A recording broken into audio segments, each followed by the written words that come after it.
Good evening, everybody. Thank you so much for joining me tonight. I appreciate you all for being here. Thank you so much. And thank you for your patience. I've been getting a few things sorted with some new tech. I have a new mic, so please let me know if the levels are okay. I'm testing it out, and I'm hoping that it's alright. So if you could let me know in the chat, please, if the levels are fine, that would be amazing.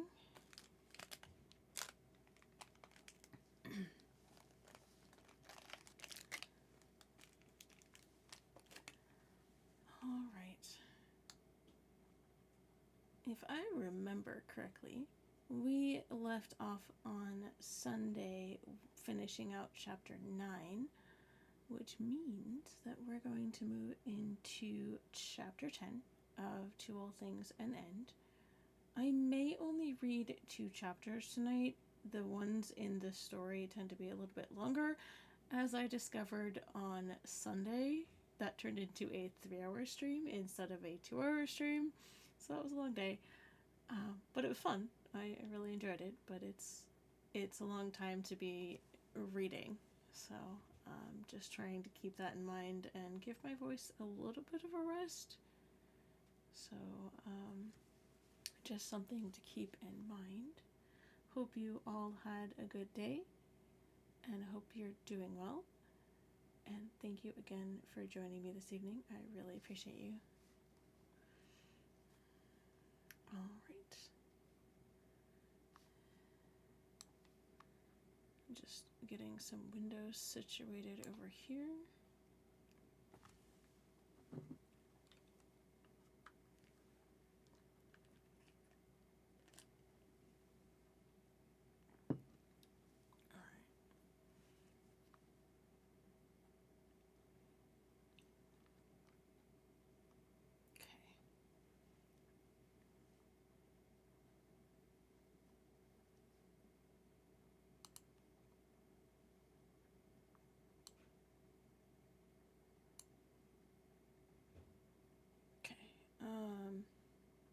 Alright. Trying to not blast my eardrums with the music, but as long as you guys can hear it, please do let me know if it's not loud enough. I am still figuring out what is going on with that. Give me a second.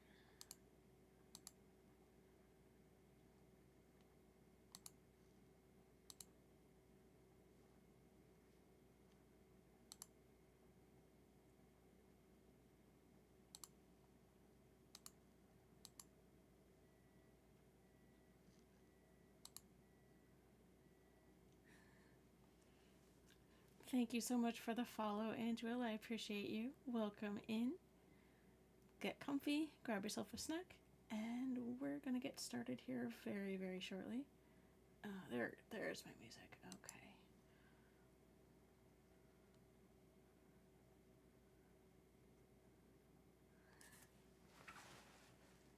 And hello, Lucy. Welcome in.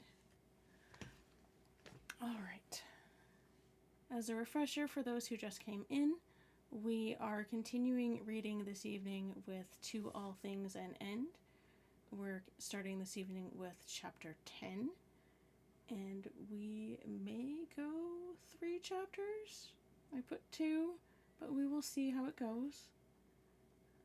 Sunday was a rather long stream because one of the chapters ended up being quite long, so we will see how we are doing once we get to the end of chapter 2.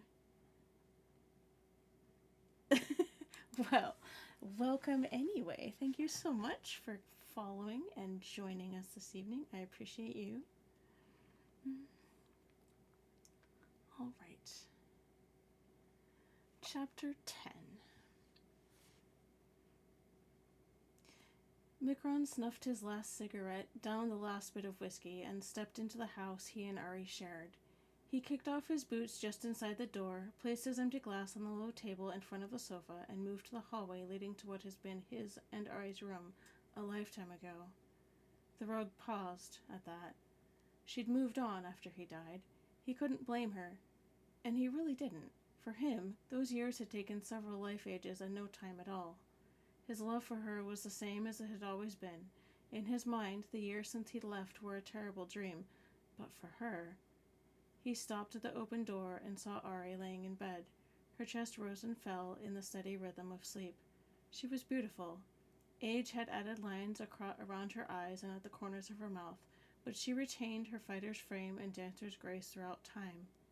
He longed to be with her, but hesitated. Coming back from the dead was taxing enough on him, but it had to be rough on her as well.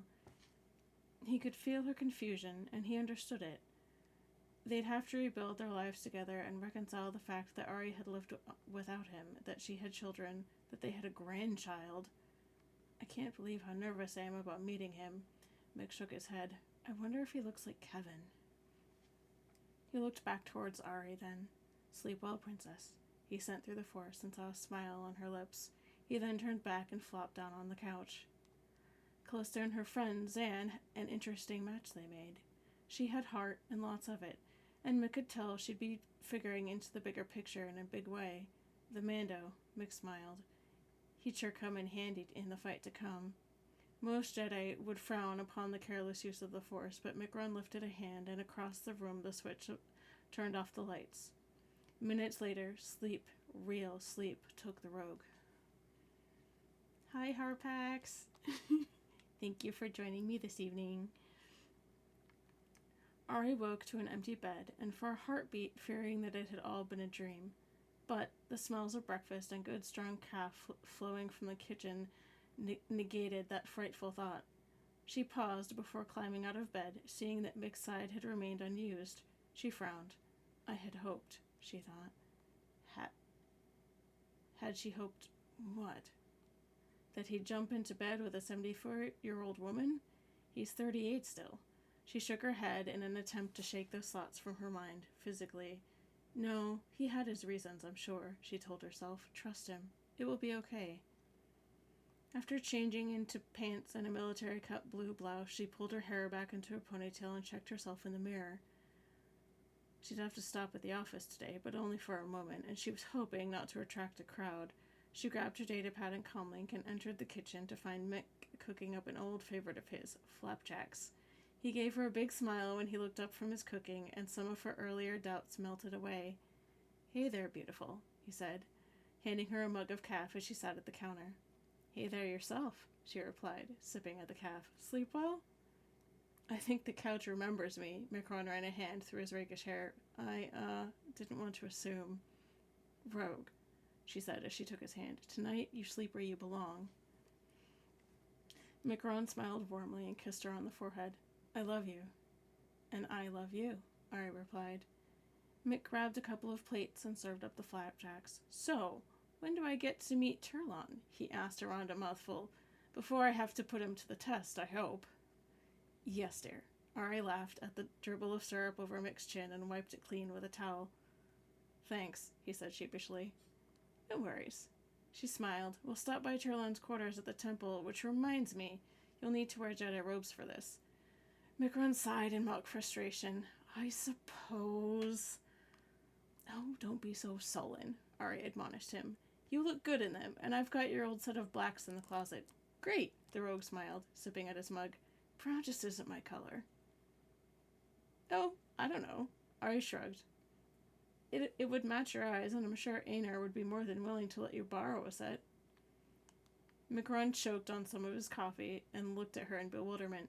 She laughed at the rogue and playfully mussed his hair. I'm teasing you, Mick. Thanks for the breakfast. Now, I suggest you hit the fresh air while I get this cleaned up. I have to stop at the office for a while, but I'll meet you at the temple by noon. As you wish, princess. He kissed her on the cheek before heading back to the refresher. Thank you, Ivory. My goodness. Thank you so much. Thank you very much. I appreciate you.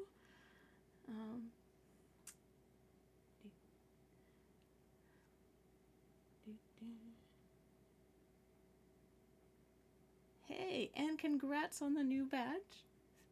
That's fancy.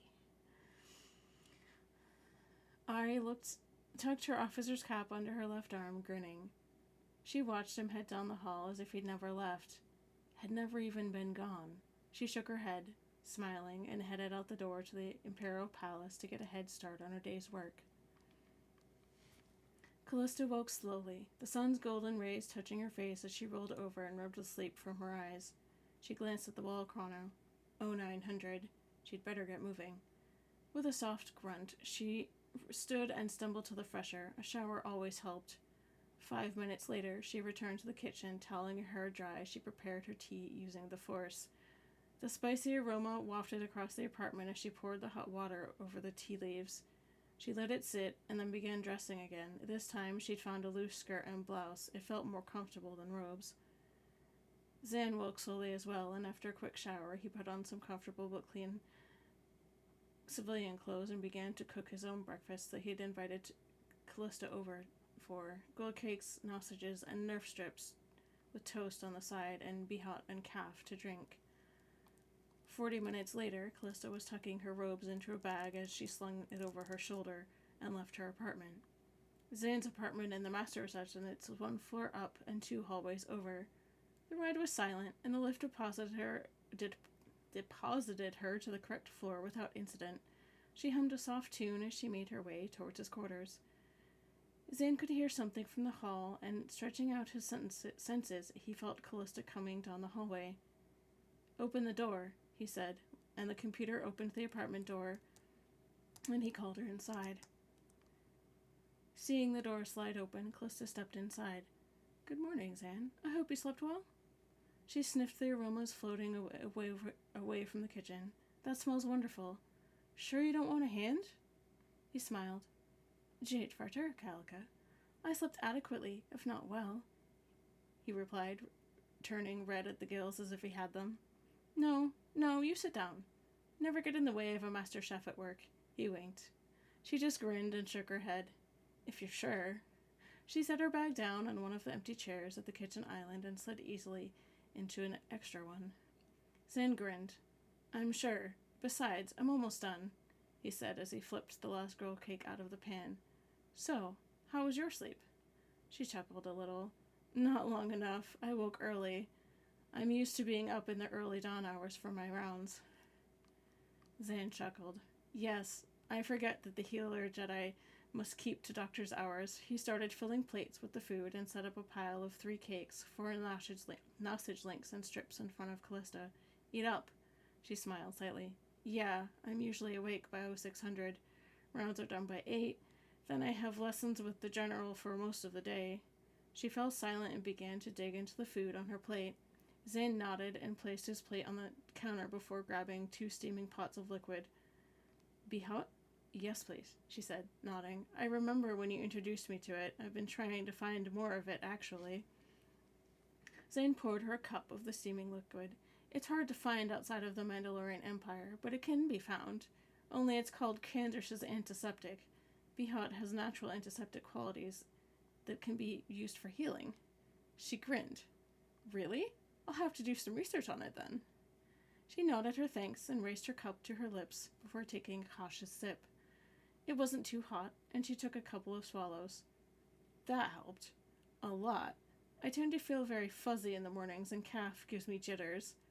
Zan laughed. "You'd be surprised, then. Behot actually has more caffeine than calf." Zan began to tuck into his own meal. "So why is the rogue dueling with Master Card, anyway?" At Zan's question, she choked slightly. "Well, I do know that Mick is quite an accomplished swordsman himself, and I've seen Master Card's skills firsthand. He trained me when I came to the temple. I haven't personally seen Mick's skills, but I know both of them continually test themselves. The way I look at it, what better way to test oneself and one's counterpart than to test the skills of a man who has been missing for 45 years? Zan scowled a bit. This was the part of the story he wasn't aware of. How did he go missing for so long and not age one bit? He mentioned something during dinner about a forced hibernation that his master had taught him. I believe I'd be interested in researching how exactly it's done. He doesn't look like he aged at all." Zan frowned. "It'll be interesting to see this duel. It reminds me a little of the Birud Akinir we have back home, which roughly translates to battle circle. The what? Callista frowned at yet another unfamiliar word as she swallowed a bite of her breakfast. Battle circles. Mandalorians use them to settle disputes or test each other. Also, some Mandalore have been chosen from the winners of a battle circle. Interesting, she mused. You'll have to tell me more about that later. It might make more sense after the duel. Zane nodded. If we have time before your first lesson, I will, he said, finishing off his food. He sat back in his chair, sipping at his calf slowly. I'd like that, she told him quietly as she finished cleaning the last of the sausage and gravy from her plate. What time did you want to do the first lesson? Turlan's trials will begin about an hour after Mick and Master Card's duel. Well, I guess after the trials would be a good time. I think I'll want a crowd to watch this for the first time, to get across how serious these trials you are taking are. Her eyes widened. All right, I'm sure Mick and Master Card will come, probably the General also. Zane nodded. Just remember, this is completely different than Jedi training. He finished his calf. She nodded. I know, Zan. She reached over and took his hand, holding the contact for a long moment. So what's the surprise? She asked, quirking an eyebrow. Zan smiled. Well, if you, he paused, know when you pass your trials, you'll get your own set of Beskar gem. But for formal occasions, or just if you wish to, there is something else you can wear along with it. He got up from the table and retreated to his bedroom. After a minute, he came out wearing a uniquely styled robe over his armor. She watched him enter and then smiled when he came out again. The robe was loosely cut, giving an elegant, formal look without getting in the way of his movements. I like it, she said after a moment. The bottom of this robe is in the style of a kama, or the Mandalorian kilt, as you might know it. Some Mandaware wear kama along with their armor. I only wear this on truly formal occasions, like today. Again, she nodded. It suits you. She stood, draining the last of her bihot. I should think about changing soon also. The duel starts in a couple of hours. Zan nodded. Go see to it then. I need to get some work done on the Pragila anyway. Now is a good time. Can I pick you up at your flat a half hour before the duel begins? Unless you want some help? She shot back at him, a smile playing over her lips. It had been a while since she'd done any maintenance work. Well, I suppose you can change on the Pragila, but this is rather messy work, Zan said. It's a good thing I brought a coverall. I should probably see about getting some new clothes anyway. My wardrobe is rather lacking. She smiled slightly. I brought it along, not knowing when Mick would need our help. Zan laughed. So is mine, but I don't tend to keep many clothes around here. They're mainly back at Dral Sirar. Well then, come on. I'll see to those dishes later. Have you heard? Andrea asked her father as they sat together at the rock ledge next to one of the fountains. Word spread quickly like wildfire after Turlan told his friends, Stefan said with a chuckle. The students at the temple knew him to be an excellent but demanding instructor in lightsaber technique, and he was regarded as one of the best swordsmen in the order. Like them, Stefan too was looking forward to the duel. But I didn't think that every student we allowed to return to Coruscant during this trying time would be around watching it. They were using their native Katani instead of basic, something they did more at home or for private conversations abroad. It was lyrical, almost, and not one that was easy to learn because of the inflections of certain words. Andrea giggled softly as she looked around to where the students were gathering. I think there are a few with holocams to record and show this to others back on Catan and Chandrila, she said as she giggled some more. As long as they don't broadcast this real time, Stefan said, sending the message out mentally to the students. We don't need the chance of this getting picked up by the wrong people. Why not? Andrea asked him. Might be a good intimidation factor. Stefan shot her father's disapproving look before sitting with her and changing the subject. Speaking of broadcasts, someone spent a lot of time on the Hypercon last night. You almost overslept. Andrea responded with blushed cheeks. Edward wanted to see if I was okay since we had to delay our return home. He nodded. He's a good man, Andrea. He showed moral courage to withstand Welt on Dagobah, and Jameson has told me he intends to ask you. She smiled and leaned against him for a moment. I know my answer, Daddy. Shasa, he said, you grow up so fast in me, Angel. I wish I had been around more. Don't you start that, she told him. You had your duties when I was a child, and we had tons of time together when I was your Padawan. I may be a Jedi Knight now, a future princess and a possible queen, but I will always be your little girl. That made the old Katani smile, and then he turned his head as he heard the doors open. He instantly felt Ari's and Mick's presence. It's time, he said as he got up and removed his outer robe. Have fun, Andrea said with a grin. She already had her holocam ready to record the sparring match.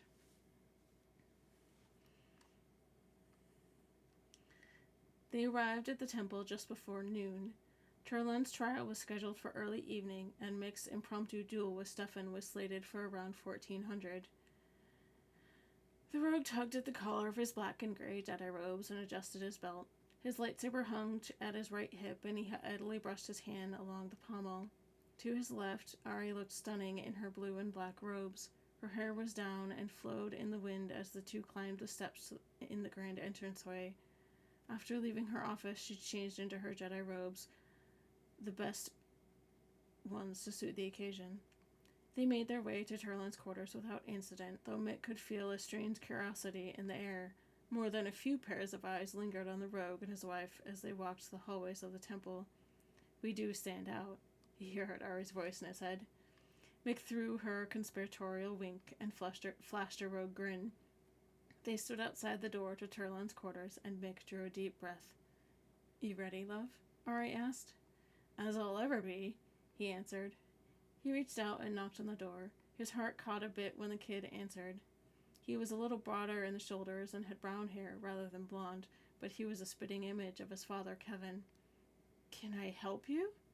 Turlan arched an eyebrow in open curiosity, and then he saw Ari and he smiled. Grandma, what are you doing here? Ari hugged her grandson and smiled. Well, she said, I have someone here I'd like you to meet.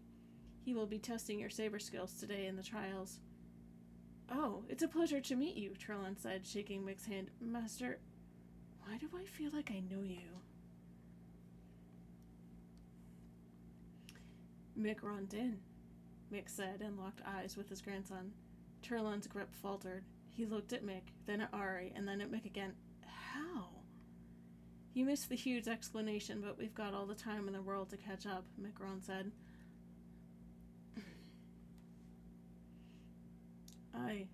By the stars, you look like your father. I'm gonna have to pause for just a minute and go give myself some eye drops. I will be right back. I do apologize.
Alright, I am back.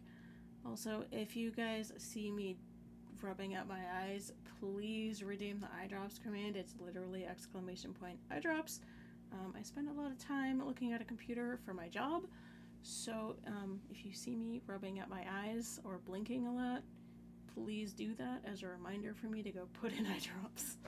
Gotta keep my eyes happy. Alright. There we go. Oops.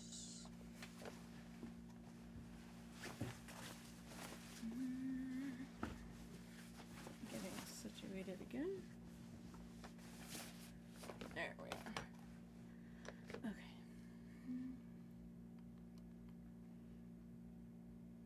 Ari placed her hands on Mick's shoulders and gently squeezed. Turlin searched the rogue's features for a long moment and then nearly tackled him with a hug. Micron released the breath he hadn't realized he'd been holding and fiercely returned it. For a moment, it was like he was holding his son again, and he realized then that in a way he was. He smiled at the boy before releasing him. We have a lot of catching up to do, you and I, the rogue said. Turlin nodded excitedly. I've heard so much about you. From Dad, Mom, and Grandma. I can't believe you're here. And you will be who I fight in the trials today? If that's okay with you, Micron said. Okay with me? He exclaimed. Are you kidding? You're a legend with some of the instructors here. Oh, you have to meet Master Card. Half the apprentices here dream about a match between you two. Well, I suppose they're in luck then, Mick shrugged. We're supposed to have a warm-up duel in the Room of 1,000 Fountains at 1400. By the stars! Turlon slapped a hand to his forehead. I have to tell everyone. Grandfather, would you mind if some of my friends watched? It would mean the world to them. Me too. Sure, kid. The rogue smiled broadly. And after the trials, you and I can catch up. Fantastic! Turlon hugged his grandfather again and then turned and hugged Ari. Grandma, I'm so happy for you. Ari laughed. Me too, Turlon. Me too. Well, I'd better run, Turlon said. I'll see you both shortly. Love you, Grandma. Love you too. Ari kissed him as he hurried down the hall to gather his friends. Good kid, Mick said. Yep. Ad break.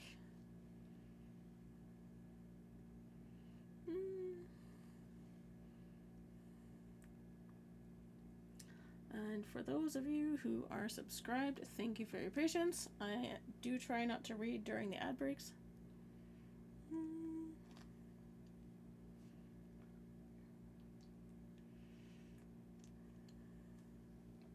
Gives me time to hydrate.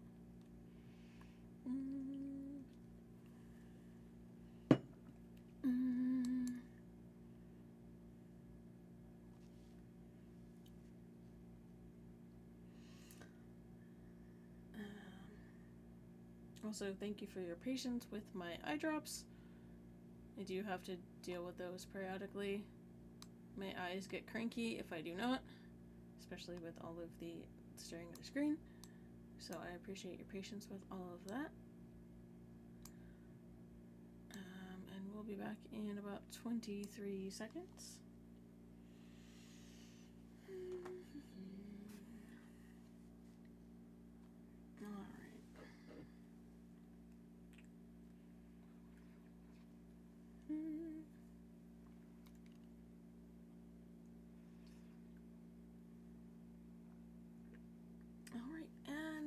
Back. Thank you so much for your patience with those ads. I appreciate you. Gave me a chance to hydrate a little bit. Good kid, Mick said. Oh, you just like that you've got fans. Ari elbowed him playfully in the ribs. Well, it certainly doesn't hurt. Ari rolled her eyes. Come on, nerf herder. Stefan will be waiting. Hand in hand, the two made their way to the Room of 1,000 Fountains. Good morning, Ari, Mick, Stefan said, switching back to basic as he nodded. Good morning, brother, Ari said as she hugged him, and then moved to hug Andrea. Got the cam ready, she whispered to Andrea. All set, Andrea answered with a wink. Stefan and Mick looked at the exchange and then saw an even larger group of students looking down from above. You'd think that this was an epic event, Stefan said jokingly as he shook his head.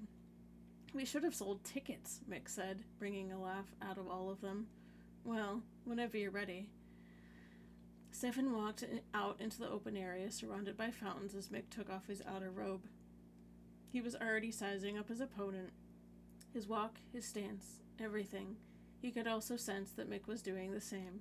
This was definitely going to be a challenge. They both drew their lightsabers from where they hung on their belts. Mick ignited his first, and Stefan was impressed by the solid silver blade. Stefan lit his own. Its silver core possessed a blue hue that made Mick curious as to the crystals that made that effect possible. As with their draw, they assumed their stances at the same time. None of the moves were planned, but all who watched wondered otherwise.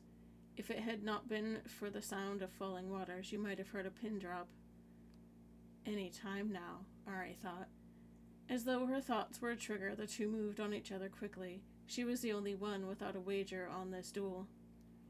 Stefan had mastered the second, third, and fifth forms primarily because his technique blended techniques from all three forms during his studies at the academy and beyond. The movements were so fluid that only an experienced eye could tell the difference. Mick's style was new to Stefan. He almost felt like Mick's technique was the same, blending different styles. But Ari, who was watching from above with the other students, did notice one thing that was the same between them. They're both going deeper and deeper into the Force, she thought as she watched their moves, realization coming to her. Both of them. Their moves aren't just blending different forms into one. They're using the seventh. I don't remember Mick picking up on it, and when did Stefan start learning it? The Room of 1,000 Fountains was a giant atrium in the very heart of the Jedi Temple, 100 meters long and wide, with a vaulted ceiling nearly half that in height. Its predominant feature was the massive fountains in the center of the room. 1,000 jets of water played out above the vast stone basin, lending the room its name. Smaller fountains were spaced evenly around the larger central one, and meandering paths run through the open room and around each fountain. Grass grew in the open areas, and birds flew near the crystal ceiling. Sorry, this jumps around a little bit, so I do apologize. Like I said, these stories were written by myself and others and kind of put together, so there is a little bit of perspective and time shifting, so just bear with me a little bit.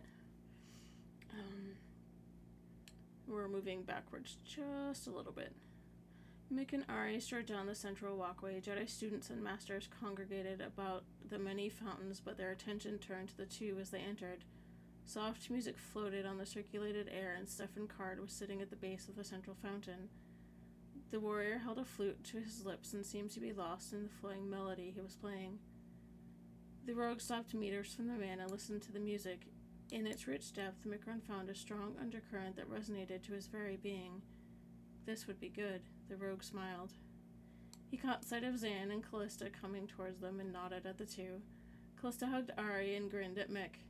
Come to the show? The rogue asked. Callista grinned again and turned to smile at Zan. I wouldn't miss it, Mick. Her tone was full of excitement. She'd seen Stefan fight. Hell, she'd trained with the man. But Mick was an enigma to her. Zan once again wore his Beskar gam, the helmet clipped to his belt. He reached over and clasped Mick's arm in the same fashion as the night before, chuckling. Calica couldn't stop talking about it all night, he answered. At Zan's words, Callista blushed. We talked pretty late. Well, I'll try not to disappoint. Ah, here comes Turlon. Mick nodded hello to his grandson as the boy approached. Hello, grandfather, he said, and Mick winced. Do me a favor, kid. Call me Mick, or Pops, or something. Grandfather makes me feel old. Callista smirked slightly at Turlon's expression. She'd met him once before, several years ago, not long after beginning her training at the temple. Hello, Turlon. She stepped forward to hug him firmly, but let go after a second. Hey, Callista. Turlon smiled before turning back to Mikron. Some other apprentices have been taking bets on the fight. Oh, wonderful. Ari sighed. You're here for a few hours and already being a bad influence. She punched Mick lightly in the shoulder. It's not my fault, the rogue said. Zan just laughed. It must be his charming personality. The odds are... Turlon started, but Mick cut him off. Kid. Surely your grandmother would have told you the rule with Corellians and the odds. Never tell a Corellian the odds, Callista warned Turlon sternly, but there was a twinkle in her eye. I never put any stock in them anyway, Mick winked. Much to the chagrin of his wife, Ari draped an arm around his waist and squeezed lightly. How have you been, Callista? We didn't get much of a chance to talk last night.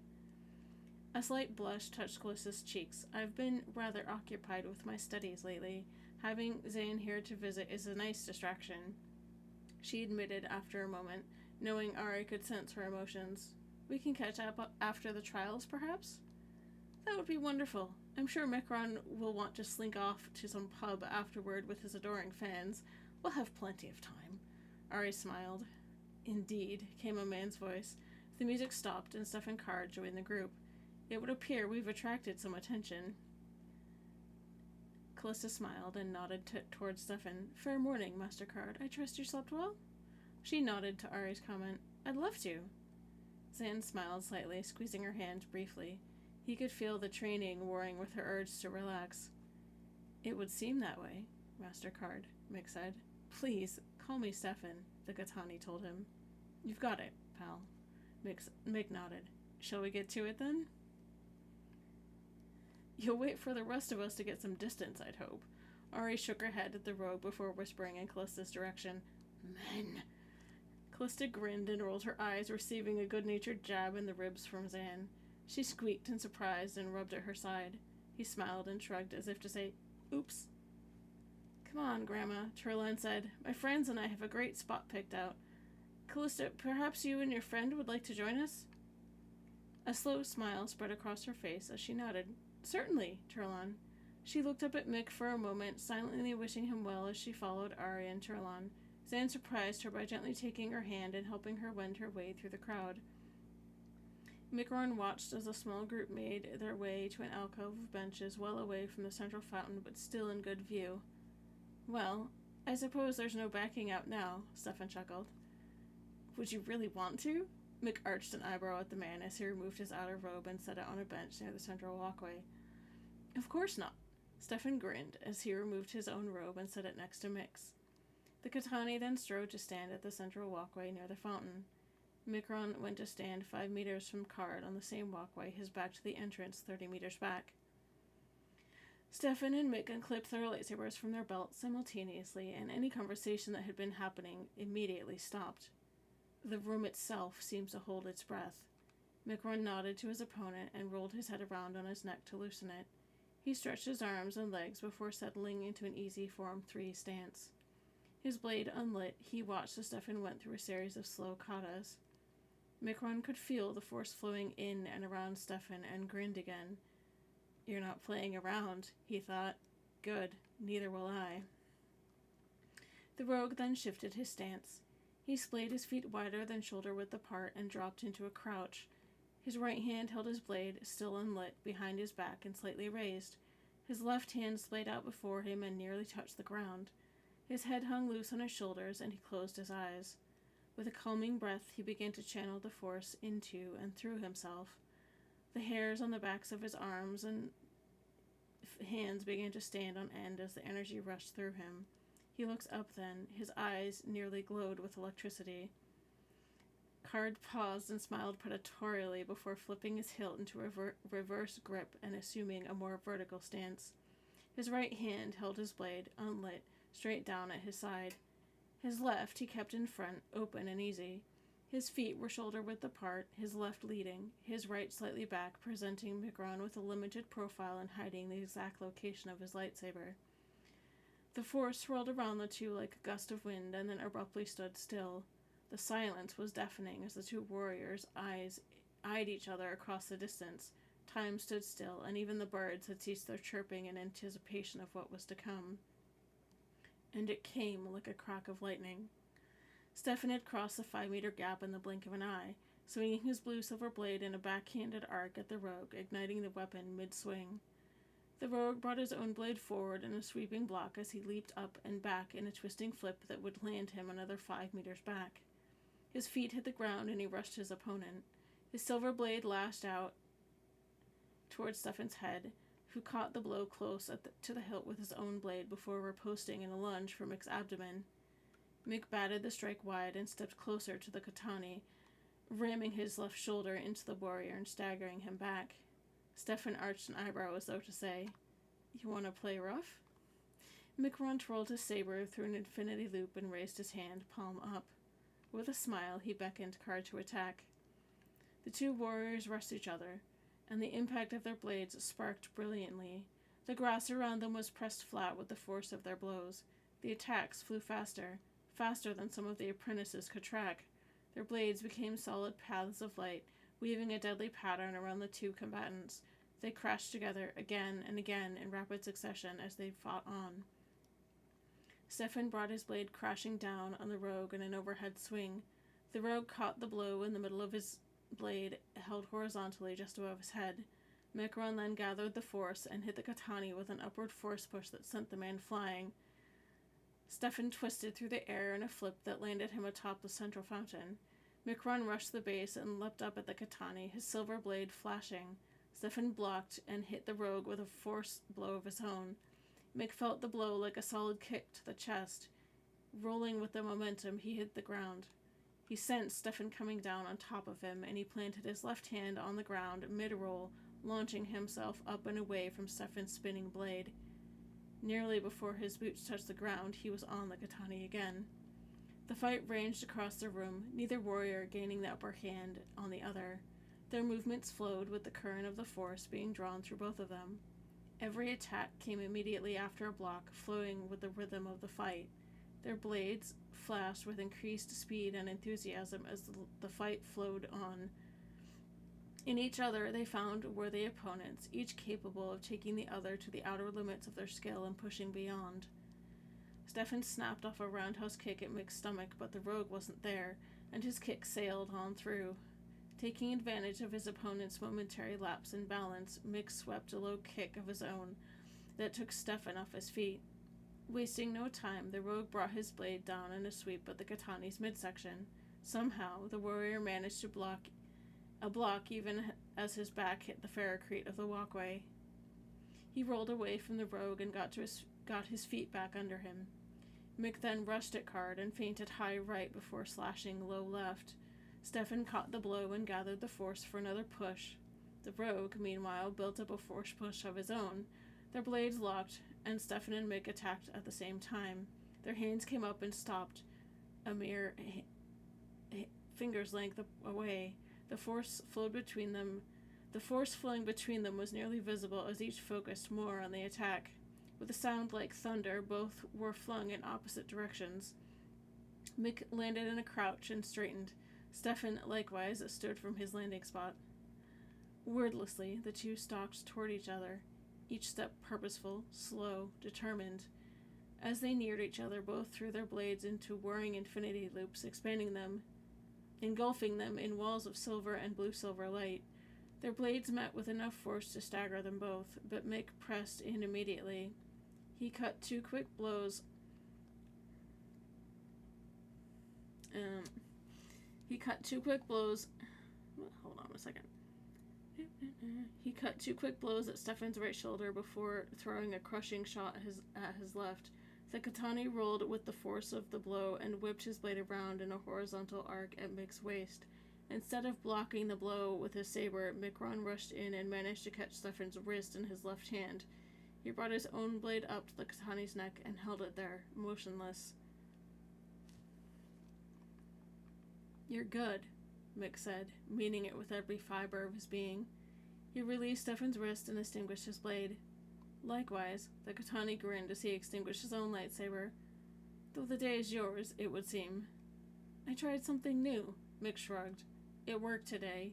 Who knows what will happen next time?" Mick took a step back and bowed to Stefan. "Well fought, sir. Well fought." Stefan returned the bow. "You as well."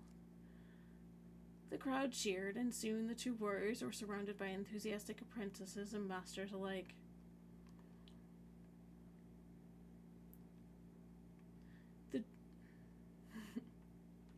The duel was intense. News had spread throughout the temple, and Callista was still surprised at how many people had showed up. She settled into her seat next to Zan, watching as the two masters traded blows, their blades moving almost too fast for the eye to follow. Their skill and control of the Force left her feeling breathless, and she couldn't pull her gaze away. Soon enough, though, the duel was over, and both men bowed to each other. The polite applause brought Callista back to the present.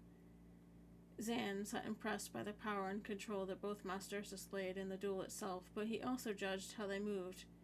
Interesting. Lots of speed and control, he said to Callista under his breath. However, it would be key to note that the style displayed is fine for them, but if you take this path that we've been discussing, it will be impossible for you to use. Callista turned to look at him. How do you mean? I've been studying mostly the fourth form myself.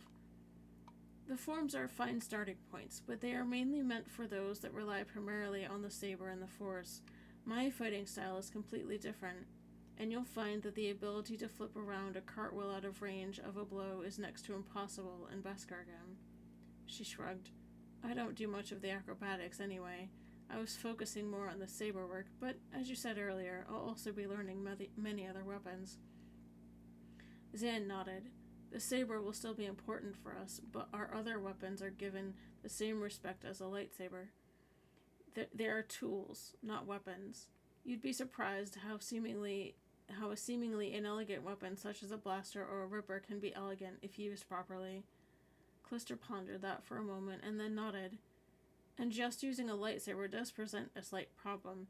If our opponent is using something other than a blaster or another saber, we'd be rather stuck if we only had the saber and those skills. Zan nodded. That's why we must be able to use whatever tool we can in order to defeat our enemy. But not just weapons, our bodies themselves and the Force. Zan chuckled a little.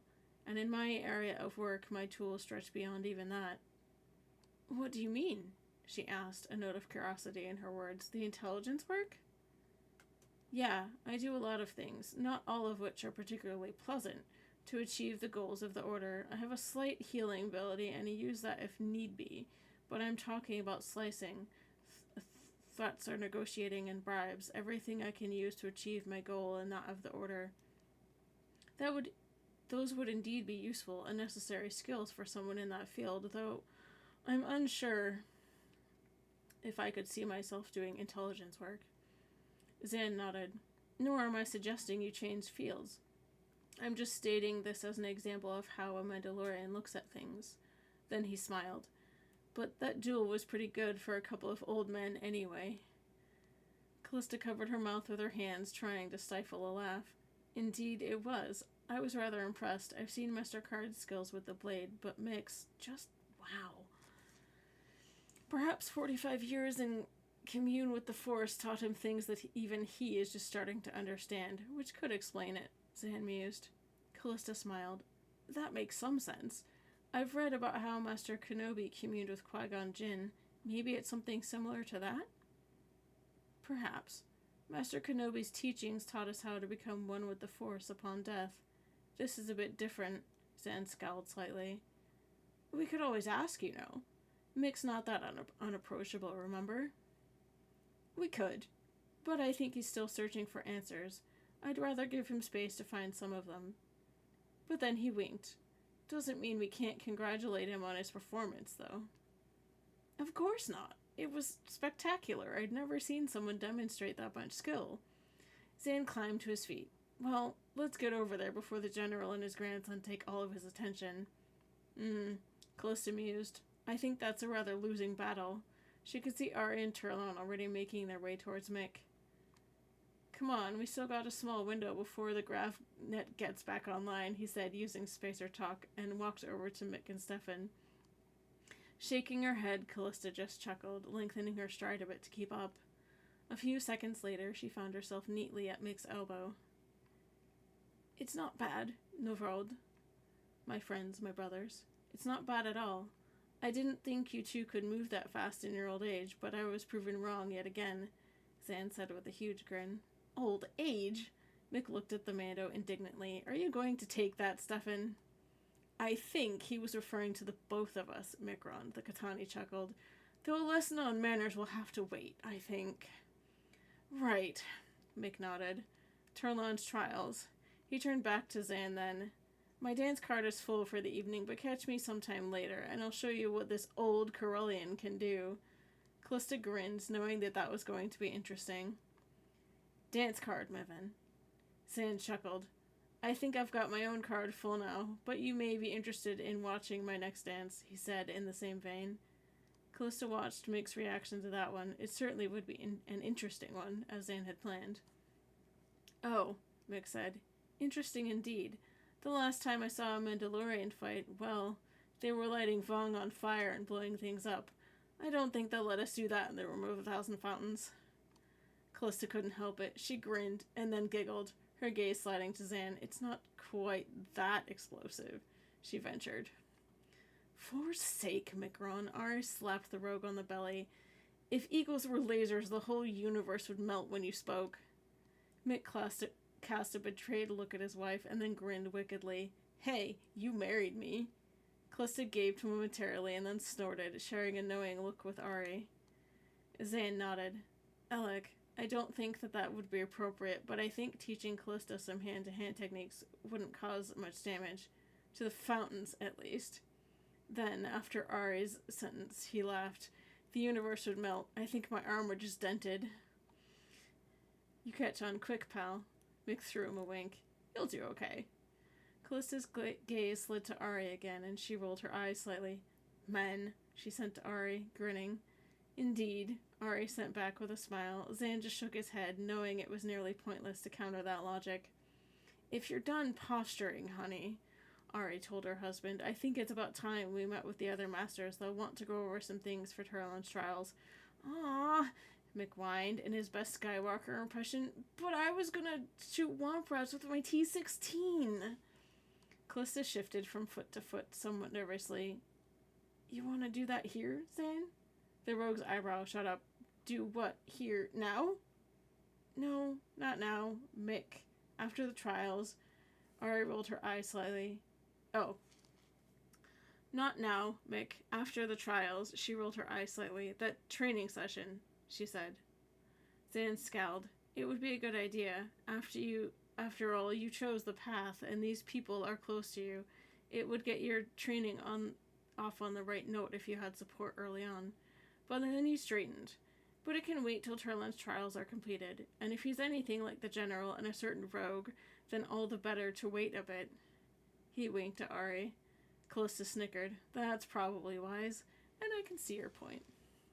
Ari smiled at the Mandalorian. At least there's one man here with a sense of priority. Hey, Stefan said as he slid on his outer robe. I'm right here, you know. Oh, you're just as bad, Stefan, she said dismissively. You just hide it very well.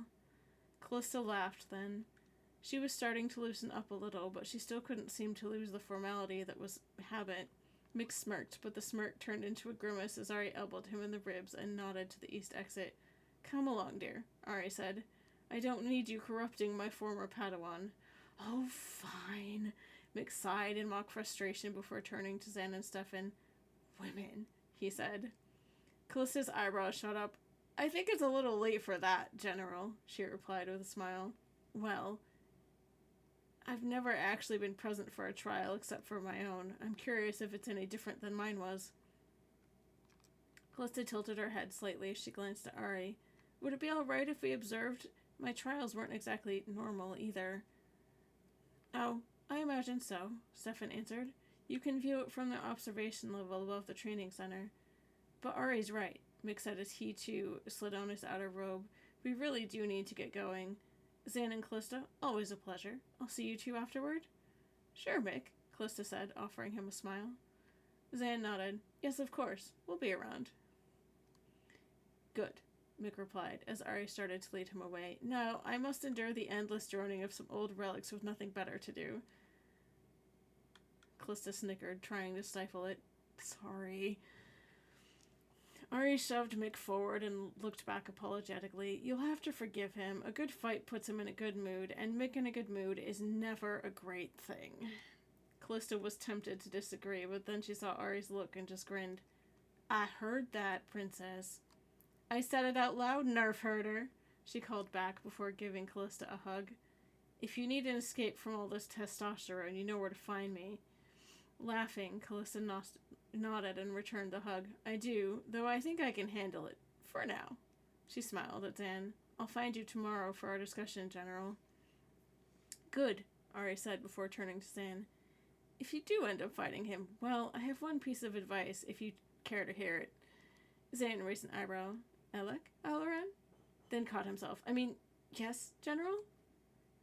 We give him a lot of guff about his ego, she said. But in all the years I've known him, he's never bluffed, and if you push him, he'd be prepared to be pushed back. He'll mean it as a compliment, but sometimes his compliments leave bruises. Zan smiled. General, Mandawari are used to bruises and testing. I think we'll be just fine if he's prepared for a similar outcome, he said, smiling at her, but with a bit of fire. It was his Mandalorian pride on full display. Wonderful, Ari sighed with a smile. I'll get a warehouse cordoned off for that one. She nodded to Zan, winked at Callista, and turned to follow Stefan out. Be good, Callie. We'll see you later. Callista smiled, watching the two masters as they exited the room. Well, that was enlightening, she said after a moment. Zan chuckled as they began to head out themselves. That man is like an Ewok in a computer lab. Bad news unless he's on your side. He shook his head. It's amazing the General hasn't shot him. Zan, you might want to be careful. He could very well wipe the floor with you. Zan just shrugged. Perhaps he will, but the challenge will teach me something new, and the honor of losing fairly to a better skilled opponent is comparable to winning against one, he said thoughtfully. You're right, she agreed quietly. We have a little time before the trials begin. Zan smiled. Well, the training can wait for now. Is there anything you want to do while we wait? Callista shrugged and glanced around the room for a moment. Well, I was wondering, will I need to wear something besides my robes for the training sessions? I have some other clothes that are easier to move around in. You mean like form-fitting stuff? Zan asked. That would be best. Also, a pair of sparring gloves would be good. I don't have sparring gloves. The best I can do is a coverall. As I said, I have a limited wardrobe. She shrugged. Zan frowned. Well, we should take care of that then. We'd better go see the equipment master and get you some proper gear. Callista nodded. Sounds like a plan. If I recall, his office is one level down from here. Well.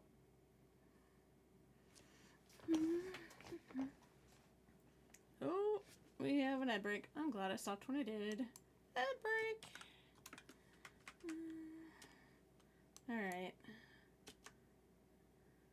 I'm going to take the opportunity to hydrate.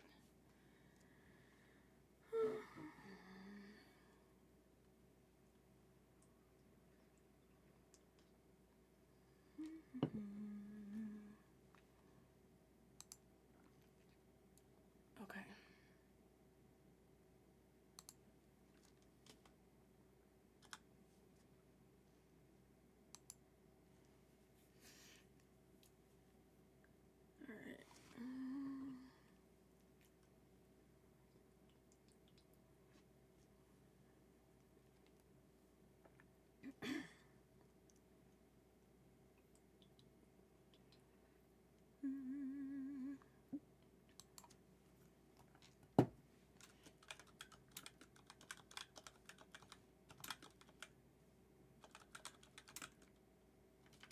If I could type, that would be great.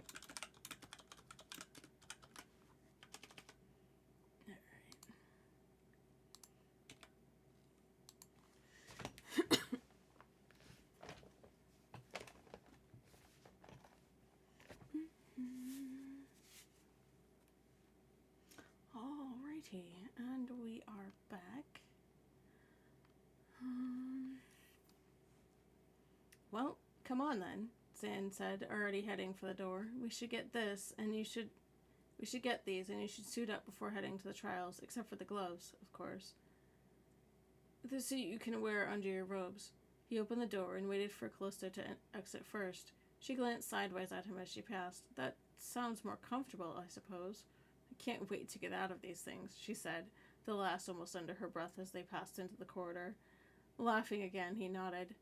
Something sounding more and more like a rebel. That's not such a bad thing, though. No? She asked curiously as I walked. Some would argue that, but I find it somewhat liberating. Some would, but those are usually the ones that want the Order to step back to the pre-Clone Wars era.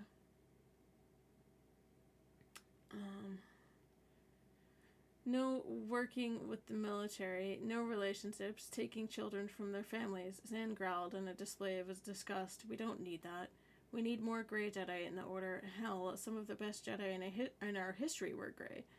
Callista nodded. Qui-Gon Jinn was, I believe. She glanced down the corridor, noting the lift just to their left.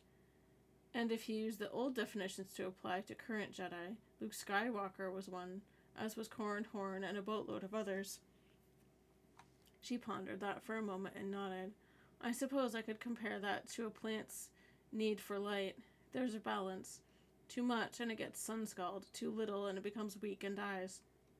The same with the Force, yes? Zan smiled. Beautiful and quick-minded. That's exactly it.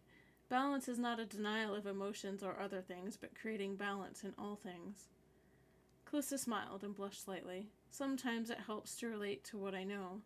She gave him a warm smile as they approached the lift. I admit, I'm slightly nervous, but I'm looking forward to this also, she said after a moment. Zan frowned slightly. Maybe, but you don't quite know what you're walking into. Tell me if you have heard about the Echani martial techniques. I know of them, yes, though I've never trained in them. As I said before, my hand training thus far has been centered mainly around Teras Kasi. She fell silent briefly, but I'm a fast learner, as you've seen. Zan nodded. Okay, but do you know the Echani way of teaching? Not specifically, no. Why do you ask? She shrugged slightly. In Echani training, you start with one opponent. To move on, you must beat that opponent utterly before progressing. That means you can't hold back. That silenced her for a moment as she considered that bit of news. I've only fought that way a few times before, one of them being Korriban. I think I'll do all right. You sure? He asked carefully. Mandalorians hold nothing back in battle, Calico. It's deemed close to the dark side for a reason. She fell silent again. When I battled the Sith that slew my master, I was very close to being consumed by my grief, but I knew that if I didn't kill him, he would not rest until I was slain. I knew that the Force still had plans for me after that day. Yes, there was grief, but I channeled it into doing what I had to. Zan nodded. The essence of the battle mind. We Mandalorians act similarly. It's not the dark side, but it is very aggressive in nature. Kill or be killed, incapacitate, then, after the battle is over, heal, if need be. Yeah, she blushed slightly. I was a mess after that. Don't know how I even managed to stay on my feet afterwards. She trailed off slightly as she stepped into the lift and selected their destination. Zan frowned. Not just yourself, Calica. I mean, heal others. The battlefield, the civilians, the planet, even. Mandalorians understand what battle means, but we also understand what battle can do. It's not honorable to pack up and walk away without understanding and trying to lessen the consequences afterwards. I know. Her voice was quiet. After Korriban, I tried to heal Einar's wounds. I felt responsible for them. Her voice constricted slightly, and she breathed slowly before releasing it. I was trying to help him, but he wants nothing to do with me now. Einar needs to realize in his own time, Zan said, sighing as they entered the quartermaster's office. Trying to make him see scent is not your job nor your responsibility. Don't take it personally. Chewing her lip for a moment, she nodded. You're right, I suppose. She looked up and nodded towards the quartermaster. I'd like a set of sparring gear, size 6, please. The quartermaster nodded and went to the shelf behind him. After searching for a moment, he returned with a pair of sparring gloves and an Echani form-fitting combat suit. Will this do? The Twi'lek quartermaster asked. Yes, thank you, she told him with a smile, slightly surprised that he knew her by name. She hadn't been down here all that often. The Twi'lek nodded and then returned to his other tasks, and Zan smiled. You'll need somewhere to change into that. Smiling, she beckoned him back out of the room. There's a fresher just down the hall from the observation area, I believe. Zan laughed, but his mind was hoping for a different response. Sounds good. I'm already prepared, so I can wait for you in the observation room. Unless you had something else in mind, she asked. How much time do you think there will be until the trials? She chewed her lip for a moment before answering. 30 to 45 minutes at least, I should think. She shifted the bundle of clothes under her arm. Did you want to go somewhere? Zan grinned for a second, but then straightened. Think that's enough time? She picked up a faint current, but didn't acknowledge it just yet. That's more than I need to change. Well, we're close by my quarters. Perhaps a glass of something a little stronger should settle your nerves, he said, smirking. She raised an eyebrow. Are you trying to get me drunk, Zan? Her tone was slightly amused. Zan raised an eyebrow. No, I think that there is a certain time for Beha and Calf, and this is not one of them. Callista chuckled slightly. I'm not that wound up, am I? She looked up at him, making sure not to drop anything. Lead the way, then. Zan chuckled and led the way back to his quarters, which weren't too much of a walk from the quartermaster's office. It was almost as though he wanted quarters nearby for some reason. He pressed his palm to the center plate, and for the second time the door popped open. After you. Lofting an eyebrow at him, she obliged. Thanks. She offered him a smile as she slipped past him, setting her bundle on the back of the couch as she looked around. It was a neat apartment, save for the breakfast dishes, but they were in the sink. It was hardly noticeable anyway.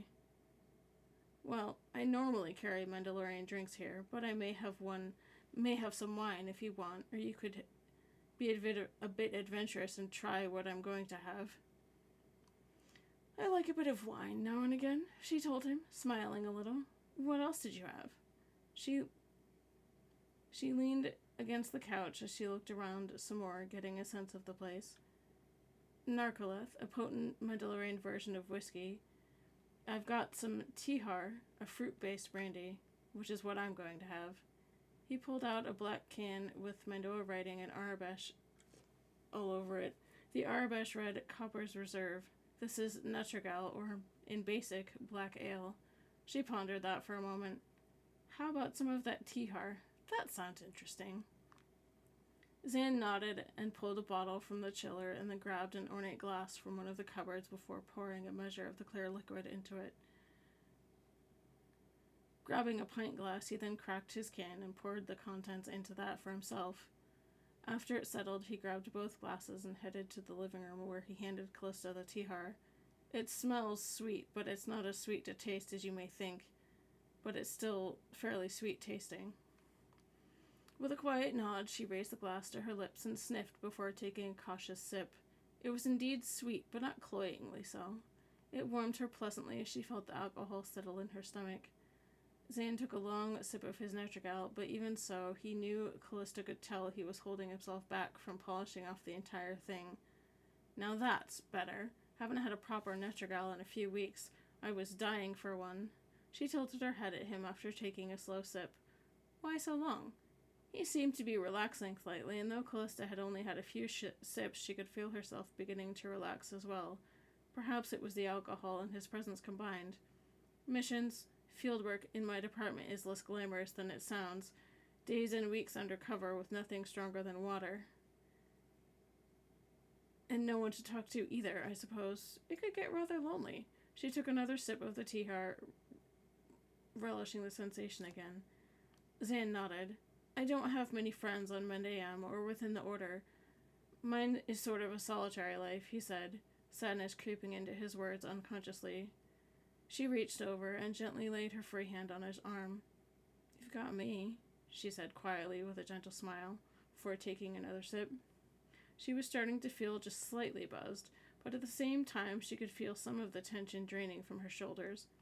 Zan sighed. Friendship is great and all, but for me, for a Mandalorian, now is the age where we begin to look for something more. Zan, do you remember what I said the other day about my feelings for you? Zan nodded. I did, but I don't want to burn you too fast. I would hate that. Callista nodded thoughtfully. I do appreciate that very much, she told him quietly before reaching over to take his hand. And I wasn't kidding when I told you I was serious about this, all of it. Zan smiled. You barely know me, though. How can you be so sure so quickly? I just know. It's a feeling that I have. She couldn't find any other way to explain it. Zan leaned over to her and kissed her gently, but tentatively. Her response was slow as well. She'd never kissed anyone before. In all her years among the Jedi, she'd never found anyone who seemed to fill that empty spot within her. But Zan did. It was strange how the Force worked sometimes. I'm happy I ran into you on Rendili, Zan said as they broke the kiss off. Callista smiled slowly. Her response was somewhat breathless. The Force works strangely sometimes. I learned a while ago not to fight the Force. It's like fighting destiny, and now I know what mine entails. A faint blush touched her cheeks. I never dreamed that I would find someone. In all my years, I've always been solitary. But now I feel like I've found some of the missing pieces. The Mandalorian culture is the rest, I feel. Whole? Zan ventured. It was surprising, but now he could sense her thoughts clearly, and he knew his own were as open to her. Yes, was her quiet reply as she reached for his presence in the Force. I want to do this, Zan. I don't feel I can back out now, nor would I want to. She leaned forward to kiss him tenderly once more. The kiss was more than just a normal one. It was a melding of their minds, of the souls, and of their hearts. And when they broke off, Zan held her close for a moment. I have a question to ask you, and I think you know what it is. Her breath caught momentarily as she leaned into his chest. After a breath or two, she looked up at him. And what would that be? She asked with a knowing, mischievous smile. Will you marry me? Zan asked, and not the Jatize rites either. She felt as if time had frozen. Marriage. She never would have even thought of it. She squeezed his hand, looking into his eyes as she nodded. Alec, I will. Zan grinned wildly and hugged her close. Looks like we'll need to get you into some Beskar Gem sooner than anticipated. His excitement was infectious, and she snuggled into his chest. I still want to go through the trials, though. You will. I'm serious about that, and I know you are as well, he said, taking a moment to bury his face in her hair as they held each other. But we do need to get you in Beskar Gem for the rites. She swallowed and clung to his hand for a moment. Where are we going to find some? We're still quite a ways from Mandalore. I do have some Beskar plating stored on the Pargila. Fitting the plates will take a few days, and it'll be difficult to find a foundry away from prying eyes. Callista chewed her lip for a moment. Maybe I could talk to the general. She might know where we could find one. Zan chuckled. Just don't tell her what we're up to. Beskar Gem forging is a part of Mando culture we don't share with others. She smirked slightly. I'll try, but she knows me well. I was her Padawan for several years, but she also knows when not to pry. I'd hope so, Zan said, laughing. No offense, but this is a highly personal thing. A soft chuckle escaped her throat after a moment. The general does have tact, you know. I noticed that no one's brought up our relationship yet. Grinning, she leaned in to kiss him once more. Zan answered after they broke off again. I think it's a combination of factors. The Force, for one, and the other, he paused, is the fact that people still know not to mess with a Mandalorian on pretty much anything. Callista leaned into him in a fit of giggles. There is that. Zan nodded. I know. Then he glanced at his chrono and swore. Frack, we'd better get going. Trelon's trials. Spast. She leaned over to kiss him quickly before she grabbed her clothes and bolted to the fresher to change. 3 minutes later, she emerged with her tunic and pants draped over her arm, wearing the sparring gear under her robe. Where it is I'll ever be, I guess. Zan nodded, and then with a wink, he said, I hope you've got good force speed. We'll need it. How much time do we have? 3 minutes, he said as he opened the door. Think you can keep up? And with that, he took off, tapping into the Force to boost his speed. Callista shook her head, smirking slightly as she took off half a second later. Within moments, she drew even with Zan, tossing him a smile. Well, at least we'll make an entrance. she said, grinning as they reached the lift at the end of the hall. I'm less interested in entrances than keeping the rogue from yapping about being late, Zan said, as soon as they got into the lift. She tossed him a sideways look. Do you really think he would? Zan frowned. Corellians and Mandalorians have this thing. In the right circumstances, it's a playful competition. In the wrong circumstances, it can be deadly. She smiled. I think Mick would understand if we were a little late, but knowing him, he'd give you a hard time about it anyway. Zan smiled. Alec, no offense. I like Mick, but I don't want him having one over on me. She quirked an eyebrow. What do you mean? The general, she took me in and trained me despite her grief. Zan laughed. Naish, Calica, it's not bad. It's that competition thing again. She just shook her head and grinned. I guess we'll see what happens when we get there. Zan smirked, and as the lift doors opened, he was ready to take off again when Callista bolted first, nearly knocking him off balance. It took a few seconds before he caught up. Not bad. You're getting the hang of things already. Tossing a grin over her shoulder, she just shrugged and skidded around the corner, stopping just short of the entrance to the observation deck. You certainly make things interesting. I do my best. Life gets boring when you know what to expect, Zan said as he skidded to a halt beside her. She leaned against him momentarily, trying to catch her breath before they stepped through the doors. Reminds me of my trials. But mine were rather unorthodox. As they entered the room, Zan quietly added, So were mine. This is the first time I've been present for a trial in front of the council on Coruscant. You'll have to tell me about it sometime. That is, if you want to, was her soft response as she adjusted her robes. Zan nodded. We have no secrets now. We share our lives in full, but now we need to focus on Turlon.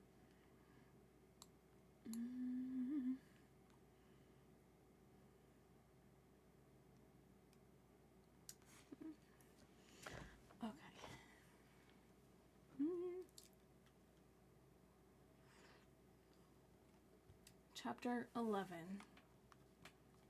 And? Andrea asked as they walked away from the chamber. I didn't push the limit, Stefan said as he pulled his cloak back on. I went right to it, but I didn't push it. Maybe I should have for this one. Next time I'll know. He looked over and saw Andrea grinning at him. What? I haven't seen you this excited about something since we rebuilt Blue Talon, she said, letting a laugh escape her lips. I think Mom would agree with me on that one. She probably would, he said, smiling as he thought about it. Come on, we have a series of trials to get ready for. Unbeknownst to all the Jedi present, there was a figure outside of the temple. He had witnessed the sparring match between the two masters and, like Andrea and the students, had a holocam with him. It couldn't zoom as close as he would have liked, but it picked up enough for him to send on. Very interesting, Bane said as he looked over the recorded images. He could pick up Stefan Card's lightsaber, but the new one had to belong to the stranger. His moves are as fast as Card's, Amron said as he and Idka also watched the duel. To see Card lose, even to another Jedi, is perfect, Idka said with an evil grin. Taking on Stefan was something akin to a dream for him. He was looking forward to that. Have our people test him further, Bane said to Amron, turning off the recording. You understand, my lord, that this is a suicide mission? Amron asked of him. Bane only nodded. Amron was the more cautious of his warriors, and rightfully so. The stranger was not a factor to take lightly. Send the order, Amron. If they die, they die. If they kill him, then he wasn't as great as an obstruction as we thought. By your command. Einar ducked into the temple's back entrance, ignoring the security droids as he hugged his side, covering up his bloody abdomen underneath his cloak. He glanced at the security cameras and continued onwards, speeding down the hallway until he reached the service lift and collapsed against the wall. How the hell could this have happened? He replayed the events in his mind as the lift zoomed upwards. There was an ambush, not directed at him, but he was too focused on the three culprits that he didn't think to survey the upper levels. As soon as he disarmed the three opponents, his danger sense basically screamed. He raised his blade at the sky just as a missile raced towards him. With a flick of his wrist, the projectile changed course at the last minute and slammed into a trash bin a few meters away, raining shrapnel over their heads.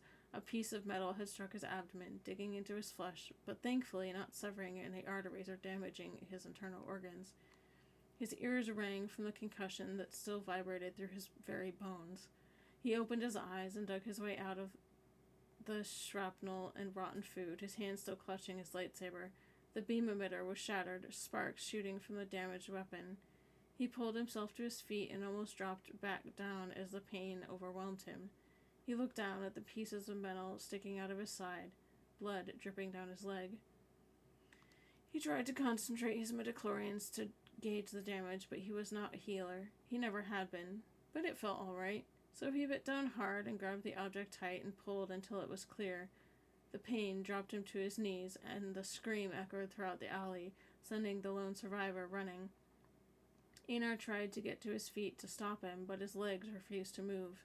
It took him almost 20 minutes to get back to the lift to get him towards the upper limit and towards the speeder.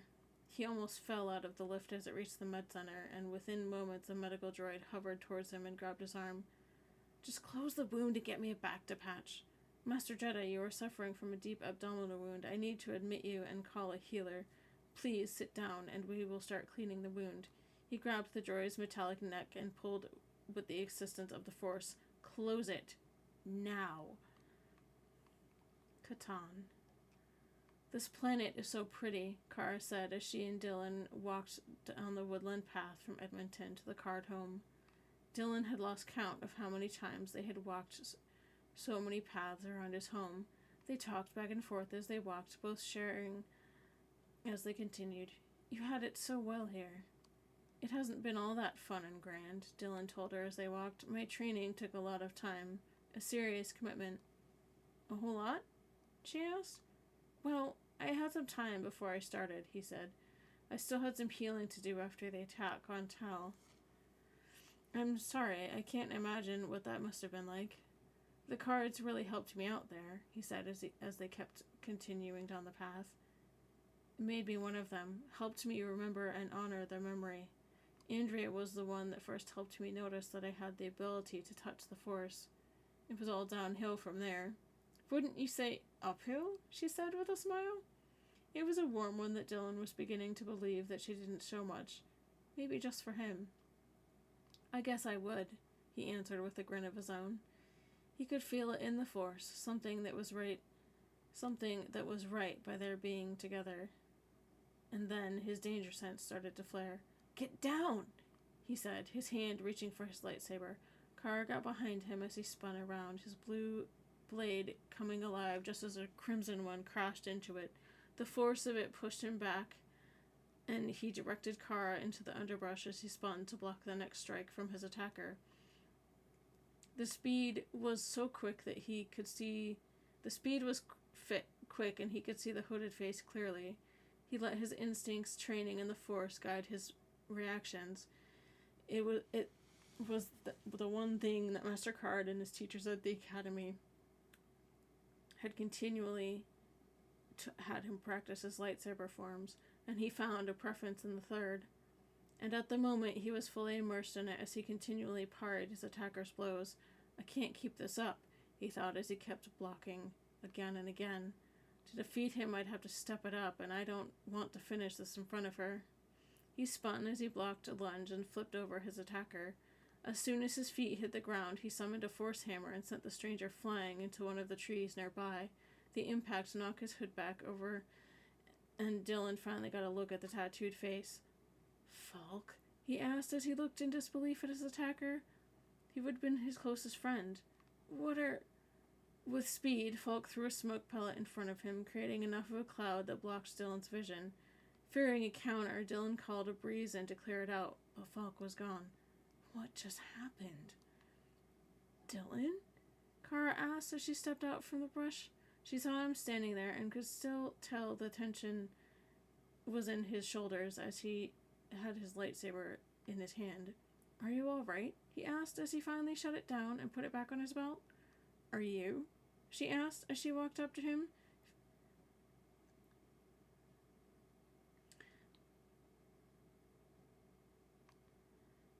He slowly placed his arm around her shoulders, but she could feel tension in his. Are you okay? No, he said as he looked to where his friend had stood. Come on, we've got to get to the house. Father needs to be told. Coruscant. Turlan Din, Stefan Card said as Turlan stood in the center of the council chamber. Mick and Ari were standing next to Stefan's chair as Callista and Zan stayed near the windows of the chamber. You showed great improvisation in your test of skill by Master Mikron. You've shown good resolve and determination in your other trials. I myself have seen you overcome in the cave on Dagobah. This is not an ending to your learning, Christiane Jin said as she leaned forward in her seat. It is a new beginning, just as it was for all of us here. I understand, Turlan said as he looked to each of the council members, the elders as he thought of them. There is no rulebook for these tests of yourself, Stefan admitted to him, as well as any of the others that may not have heard this. It is these ordeals and many others that you will face in your life that test, shape, and define who you are as a Jedi. It involves making such life and death decisions like you faced in the cave. The words I'll impart to you, he said as he stood and walked towards the Padawan, is that when those decisions come, that you listen to the Force here. He laid his finger on Turlan's temple and then moved it down to the center of his chest. And here, when you have understanding of yourself, anything can be accomplished. Are you prepared for that challenge? Stefan had to hold a smile back as Turlan looked him straight in the eye and nodded. I am, Master. Counselors, Stefan said, calling the others to step forward and encircle the young man. Turlan Din, son of Kevin Din, it is the determination and blessing of this council that you are granted the title of Jedi Knight. Thank you, Turlan began to say as Andrea entered the chamber. It was the look in her eyes that told her father that something was wrong. She walked forward and whispered something in his ear. The others didn't hear it, but Ari could tell that his mood changed completely from whatever the news was. Counselors, Turlan, can you clear the center? Stefan asked as he walked back to his chair. The other council members went to their chairs as Turlan went to stand with his grandparents. What is it, brother? Ari asked Stefan as he got to his seat. It's not good, he answered as he tapped a button on the arm of his chair. Relay the transmission from Catan to the council chamber. Dylan's image appeared a moment later. What happened? Stefan asked as he remained standing. Attacked on the northern path from Edmonton, Dylan told him, complete surprise and aggression. Sith? Stefan asked. I believe so, from the way his face was tattooed. Dylan answered, drawing some hushed whispers from the others. Whoop, and I'm gonna pause there, because we haven't had... Okay.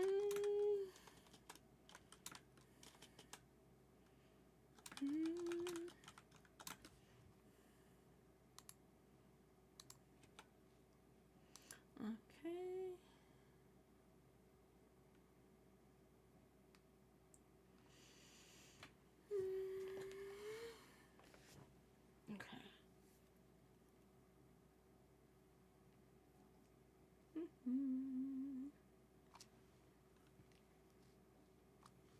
All right.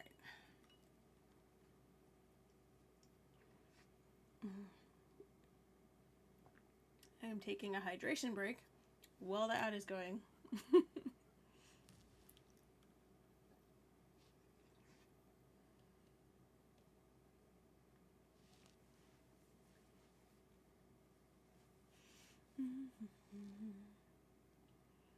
right.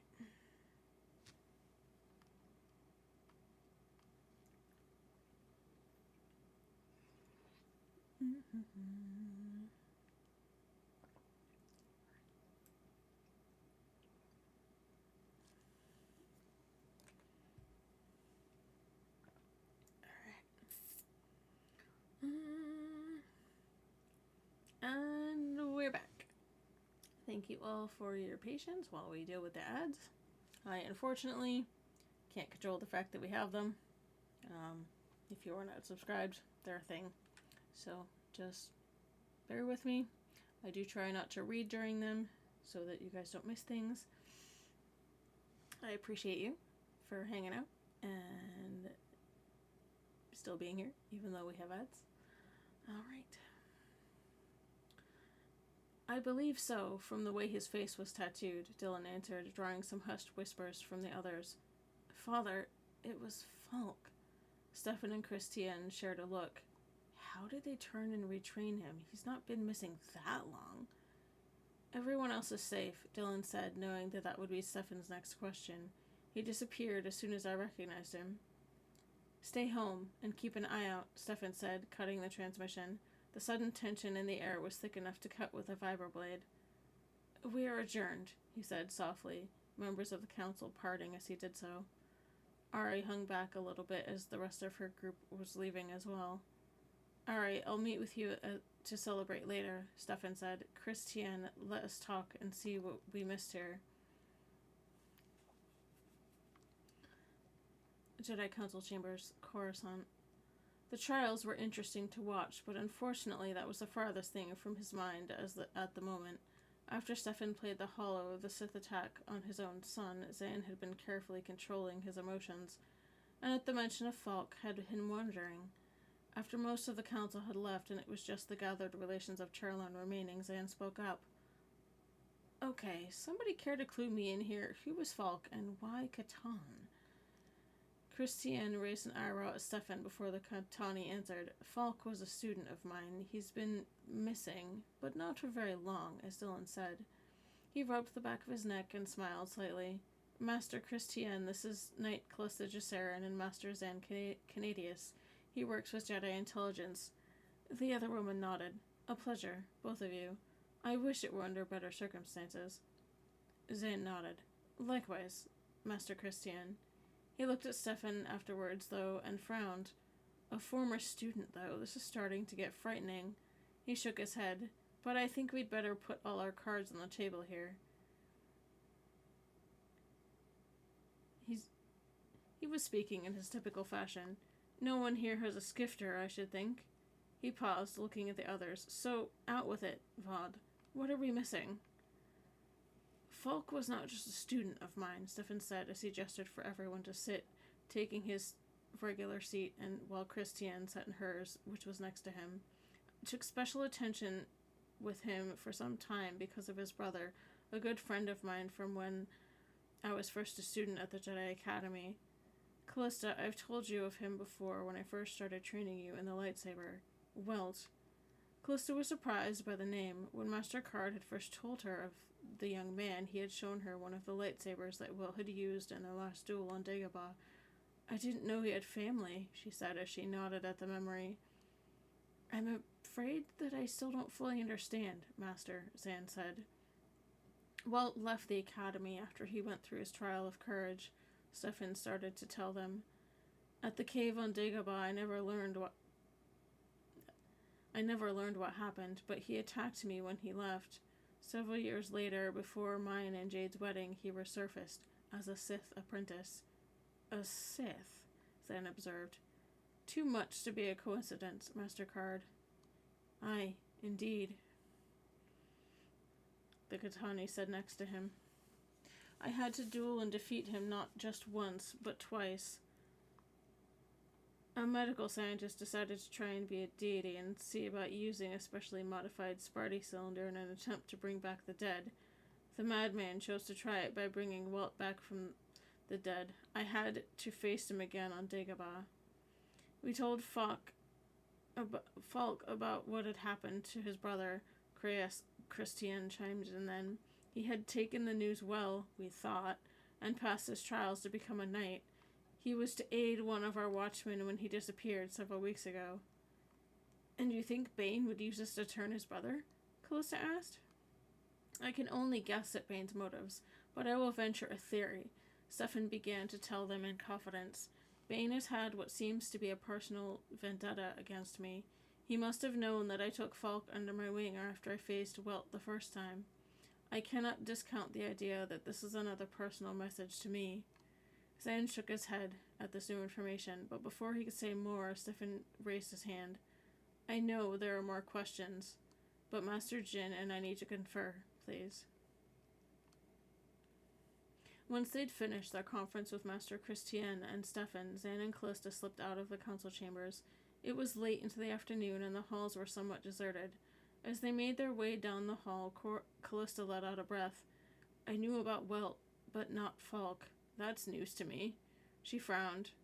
These are indeed troubling times. All the more reason to get you trained and quickly. 2 Mandoade Jetize would be better able to fight off this threat than just one. She considered that. Elec, was her quiet reply as she steered them towards an empty training room, flipping the indicator to occupy it as she passed. Where did you want to start? Zan grinned when Callista unconsciously used Mandoa to respond. That depends where you feel most comfortable. Working on your hand-to-hand.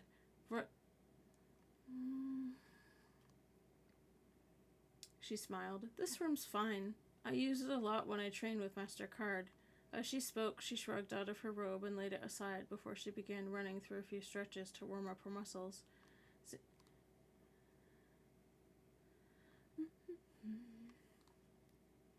Zan nodded and slipped off his armor, revealing a skin suit underneath. Alright, now the key is to not hold back at all. I will, in order to help you better adapt to the movements, but once you get the hang of it, all bets are off. Callista swallowed and let out a breath as she pulled on her grappling gloves and rolled her neck and shoulders a few times. She had to admit it had been quite some time since she'd gone hand-to-hand, and she wondered how she'd fare against him, even when he was holding back. After a moment, she settled herself into a ready stance. Zan stretched as well and then settled into a relaxed stance himself. Then they began to circle each other, looking for an opening. Zan saw plenty, but he didn't take them yet.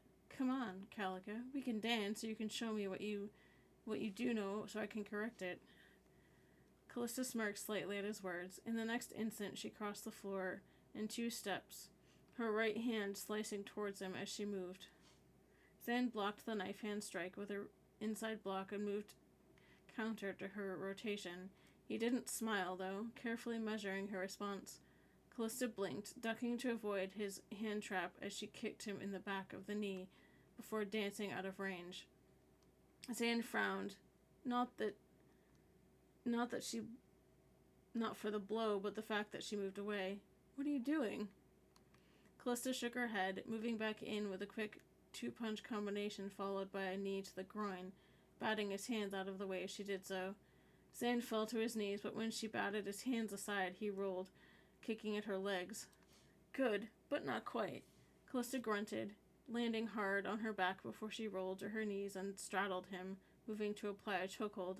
Zan blinked and scrambled to knock her hands away, but was unsuccessful. Something clicked suddenly. Feeling him tense, Callista applied a little bit more pressure before she backed off. Then she snagged his right leg, pressing down on the inside of the knee with her own as she forced it to the tile. Zan growled as she backed off on the choke, only to find that before he could regain his feet, she had his knee trapped. He began fending off body blows and jabs to the head, but he couldn't get his leg free. Slowly, Callista applied more pressure to his right knee. The nerve cluster there was quite sensitive. As she saw the look of pain on his face, she switched tactics, pushing his left leg down as she delivered several swift blows to his stomach with her elbows. Sitar, I give, he said, groaning despite his pain. He was impressed. Something took over in Callista's mind, and it was instinctual, as though it just needed the right push. With a curt nod, she released her hold and stood up. Growing up around Coronet was rather rough and tumble. Zan got up slowly and shook out his right leg. Rough and tumble, and exactly how a Mando fights. I didn't need to tell you a thing, he said. She blushed slightly. It's been years since I've had to use it. In all honesty, I kind of pushed it to the back of my mind. Dangerous, that. Mandos keep on top of every skill they learn. That way it's easier to anticipate what your enemy is trying to do and counter it. She blushed again and stood, rocking back on her heels a moment. I know that now. As much as I try to hide it, it's always there. Zan nodded and grinned. I don't think I have anything to teach you in hand-to-hand, but how good are you with other weapons? She frowned. Not so good with a blaster, but I'm okay with knives. Well then, now I know what we can work on, he said with a serious tone, retrieving 2 blasters from the holsters at his belt. For the next several hours, he drilled her on the basics. It was late into the night when they finally finished. Her mind was spinning, but she did feel a lot more confident and sure of herself in her ability to fight. Zan yawned just after the last session of range practice was over, and he smiled when Callista, confident more so than ever, spun the dual blaster pistol she had in each hand after she finished the last target and then placed them back in their holsters. "I think you're ready for Beskar Gam," he said, grinning. "Already?" she asked, as she brushed her hair from her face. "You're a natural, Calico. All I had to do was get you to put aside that lack of confidence you had and just focus. And you did it. I didn't need to tell you or hold your hand either." She grinned and crossed the floor in 2 steps before she leaned up to kiss him softly. "I just needed a good motivator," she told him. Zan kissed her back with a smile. "Glad to be of service," he said with a wink. "So, first thing tomorrow we get to work on your brand new Beskar gun." She grinned and elbowed him lightly in the ribs before she rested her head on his shoulder. "It's been quite a day." Zan sighed. Who we got? "Hi, Stitch Doll! Welcome in. Welcome in. Good to see you."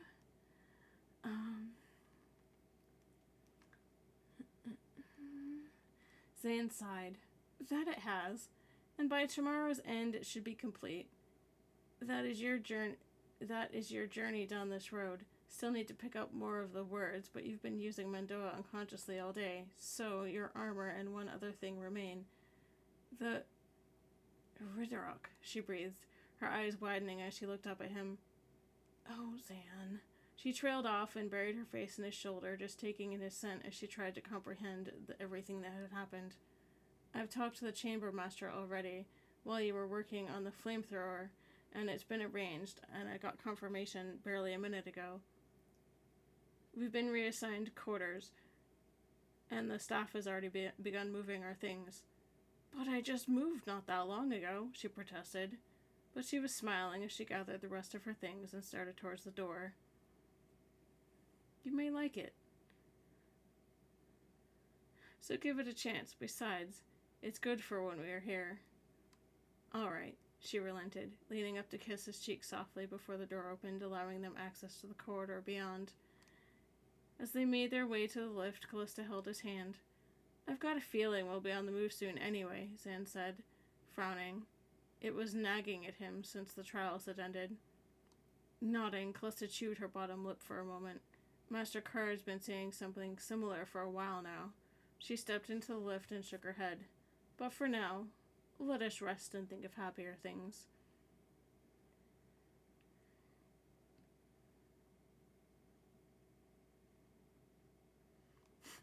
Zane nodded, and as they walked into the new quarters, he smiled mischievously. "Let's try to get some sleep, but I'm not guaranteeing we will." She laughed softly and squeezed his hand. "All I want right now is to be near you." "Some might think that's being selfish, but I see it as taking care of yourself." "I agree wholeheartedly," he said, leaning in and kissing her again. "And that's what we'll do."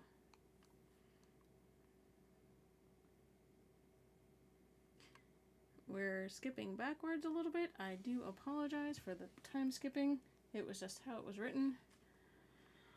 Whew.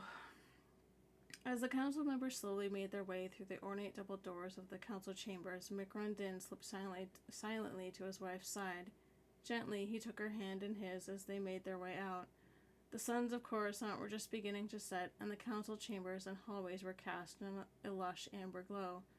"They really didn't scrimp when they rebuilt this place," the rogue commented. "If I hadn't actually seen the original temple, I'd swear this was it." "It was Luke's idea." Ari smiled at the memory. Farm Boy was so hooked on the past, on learning what he'd missed. Towards the end, I think he spent more time in the library than the librarians themselves. "Life like his? Suppose he deserved it," Mick said with a sigh. "Yeah, damn." Ari slapped at the datapad buzzing in her pocket. She glanced at the device and cast an apologetic look at her husband. "I'm sorry, Micron." "Duty calls," Mick finished. "Don't worry about it, Princess. I wanted to stretch my legs a bit anyway." Ari arched an eyebrow at the rogue. "Don't get into trouble, rogue," she said. "I'm not losing you again, and I believe Command wants to see you sometime soon. The data crunchers are going ballistic over the procedural nightmare of bringing you back from the dead. I'll put it on my to-do list, the rogue smirked. And I'll be fine. I'll see you at home. You better, Ari said, arms crossed as she entered the turbolift. I love you. Love you too, babe, Mick said as the lift doors closed. With a contented sigh, Mick headed to the east lift. He'd made a quick stop back home to change into something more comfortable. Then he'd headed out. No. Thank you for the shout out to Sniper. I appreciate you.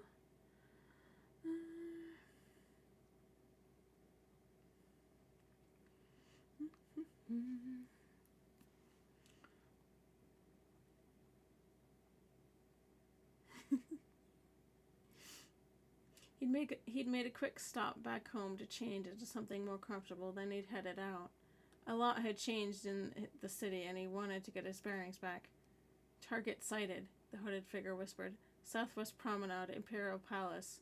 Heading south towards the lower level ramps. Confirmed, the voice over their hidden earpiece comm sounded distant and tinny. Proceed as planned. Affirmative. The hooded figure silently vaulted over the edge of the balcony he'd been perched upon. Any sentient being with even the remotest concern for their own well-being would have deemed the maneuver suicidal, but not for a Sith. The cloaked assassin deftly leaped from balcony to balcony, closing in on his target. Around the promenade, more and more hooded figures began doing the same. Not a sound was made, not a soul took notice. They moved with the shadows, mere whispers on the wind, whipping through Coruscant Star Creek canyons. As the rogue wandered, so did his mind. Aimlessly, he made his way through the sea of denizen life. As he drifted on the current of the Force, allowing his feet and its will to guide him. His mind was far away and working furiously to solve the problem he could see coming a click away. Ari was old. Didn't make him love her any less, but she had a point. Yeah, things were okay now, but how were they going to pick up where they left off when such a chasm separated their physical selves? What if they wanted to have a child? Could they? Truth be told, the answer was blaringly simple, but Micron had no idea how one would even begin to go about it, or how deeply one would have to draw upon the Force. He didn't know the consequences. He didn't know if he was strong enough. There was so much he didn't know. He hated not knowing. It drove him to distraction, so it was with little surprise that Micron soon found himself in a part of Coruscant he didn't recognize. As unimaginable as it seemed, the immediate area appeared devoid of life. He was deep, that much he was sure of. The architecture was ancient, and the sky was completely hidden behind a veritable ceiling of taller buildings. Lost, are we, Jedi? The voice carried on the stale wind like a hiss, and Mick turned around to face it. Blocking the rogue in the Durasteel box he'd wandered into were 15 dark-clad warriors. No, Mick corrected himself. Not warriors, assassins. Not all who wander are lost. Mick shrugged. Ha! The cloaked figure in the middle of the black-clad formation stood, a good head taller than the rogue, and outweighed him by at least 20 kilos. His face was shrouded in shadow, and his laugh was more of a bark than anything really human. You have spirit, Jedi. I'll give you that. But believe me when I say you are well and truly lost. With a gesture of his hand, 5 of the assassins stepped forward, and, in unison, ignited 5 crimson blades. Silently, they began to fan out around the rogue. Mick sighed and unclipped his lightsaber from his belt. He set his feet about shoulder width apart in an easy Form 3 stance and began to fall into the Force. It had been nearly 50 years since he'd last had to fight for his life.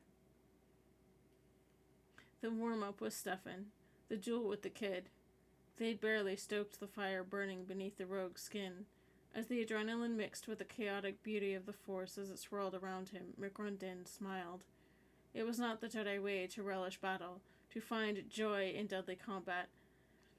Lightning danced within his eyes as he looked up at his outspoken foe. I am no Jedi, Mick said, and the air grew suddenly still in the depths of Coruscant's warrens.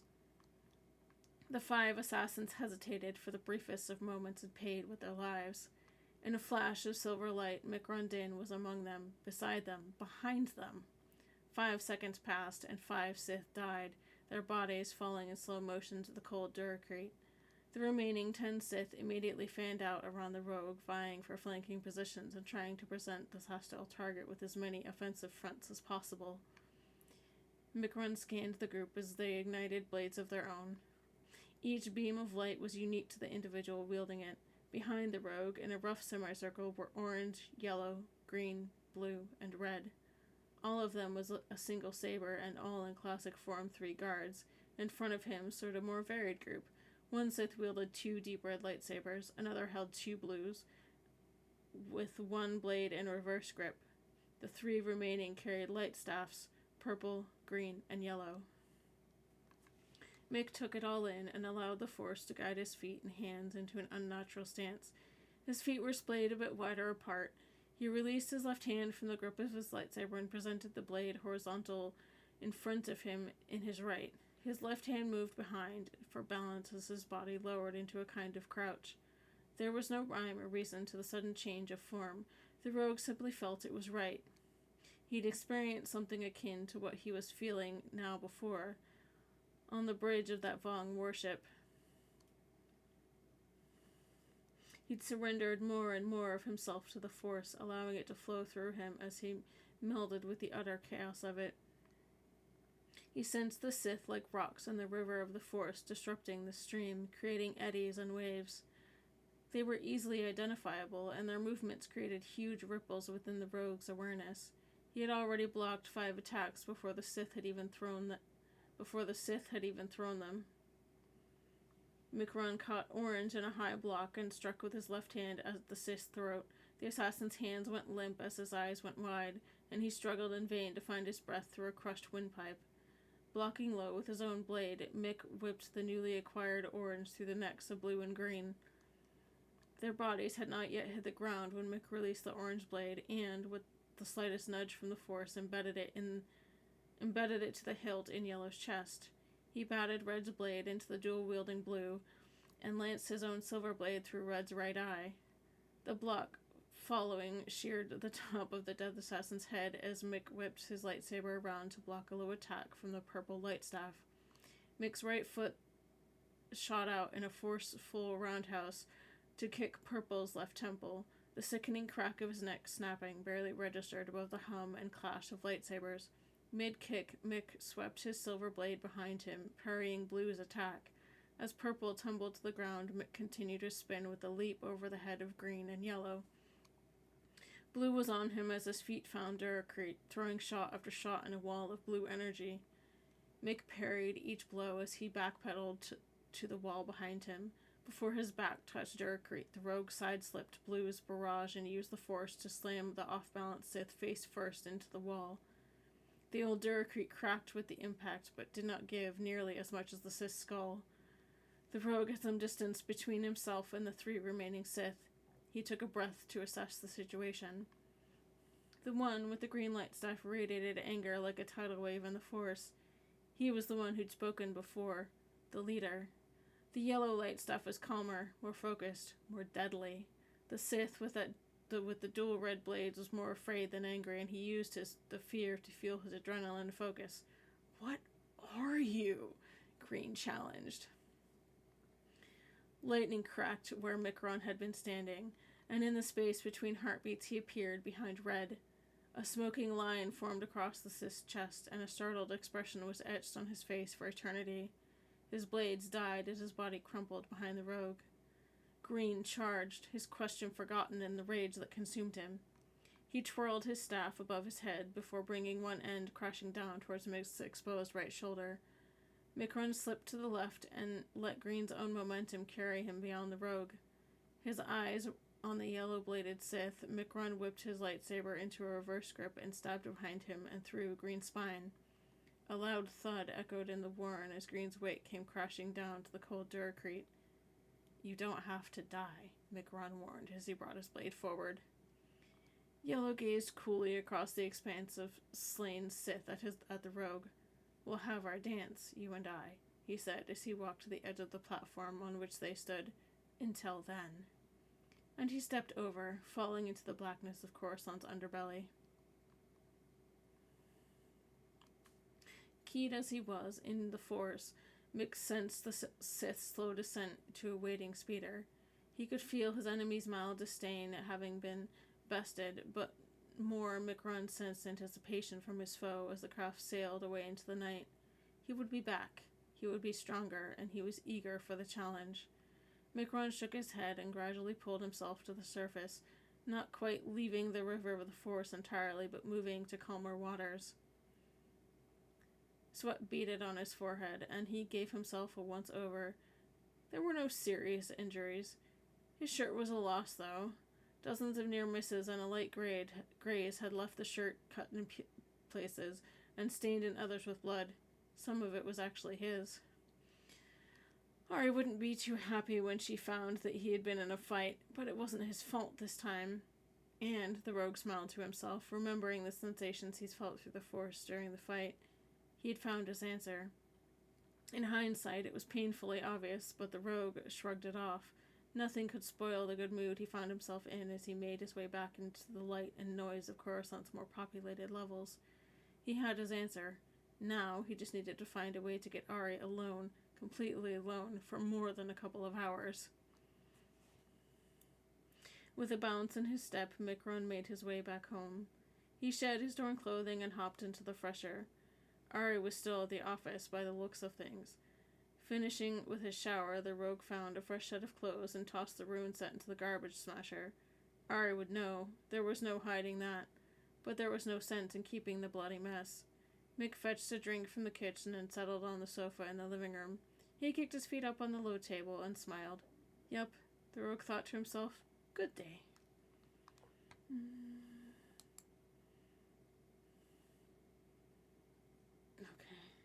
It is actually 9 o'clock on the nose.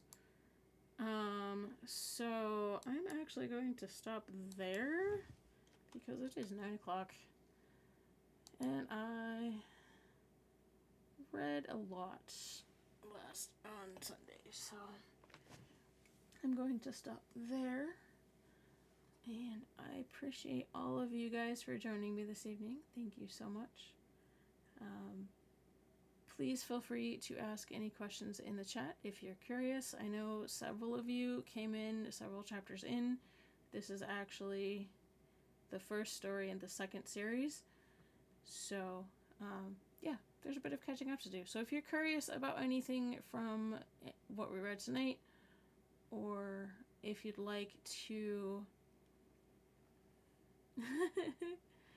Hello, I'm all banged up. Thank you so much. And, of course, we have an ad. Sorry. I'm going to see if I can snooze that. Can I snooze that? Of course it's not going to let me.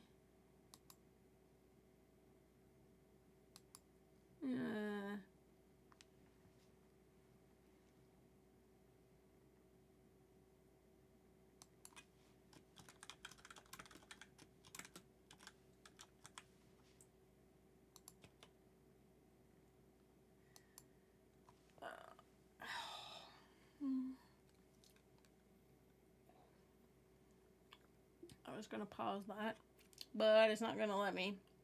So.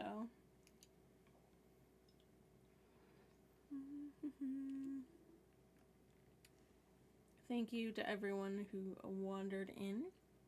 I appreciate you. We should be back in about 20 seconds. I do apologize for the ads. They help me keep streaming. So, please bear with me.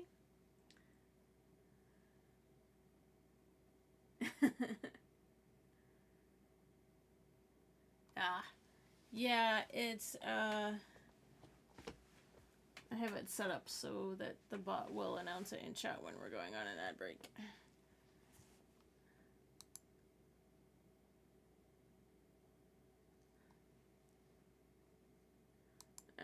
Alright, but as I was saying, If you guys have any questions about anything we read tonight or any of the previous stories, definitely feel free to ask in chat. These, again, are my stories. Originally, I started writing them with friends about 20 years ago, and the most recent series is actually one that the most recent story out of that series is the one that I've been working on mostly solo. If you're curious, you can check out my VODs. You can find them here on Twitch, or I do have them loaded to YouTube as well. I try to do that after I end stream every night. These are fan fictions. Thank you, Harpax, for the shout out. I appreciate you. So these are fan fictions that I have been writing off and on for the last 20 years with friends. It is kind of an alternate universe. Pretty much anything that happened up to the events in the Swarm Wars books occurred in our timeline, and then kind of we go from there. So it's been a hobby of mine for over half my life, if you think about it. So I really enjoy it, and I'm really glad that I get to share it with all of you.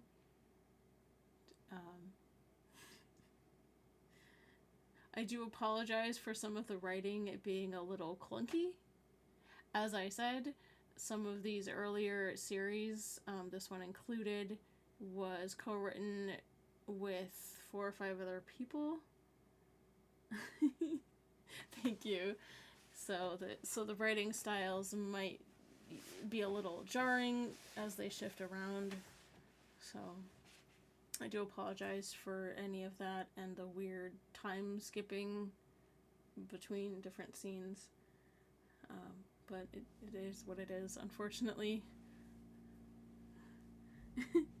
Ivory! There you are. I hope everybody enjoyed this evening. I really appreciate you guys being here. And definitely, if you have any questions, please feel free to ask. And please feel free to check out the VODs. You can check them out on YouTube, and you can also catch up on the stories if you like, just through reading. If you want to read them on Archive of Our Own, there's a link down in my About panels.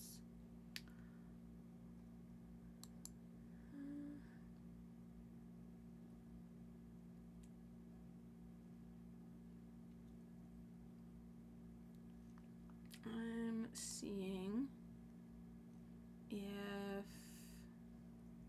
let's see.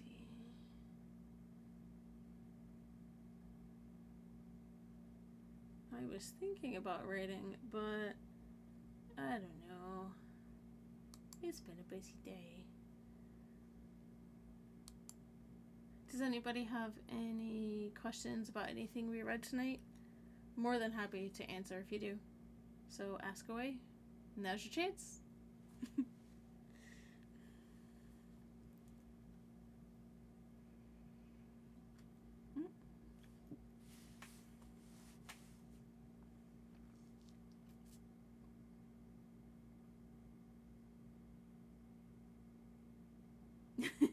That's completely fine.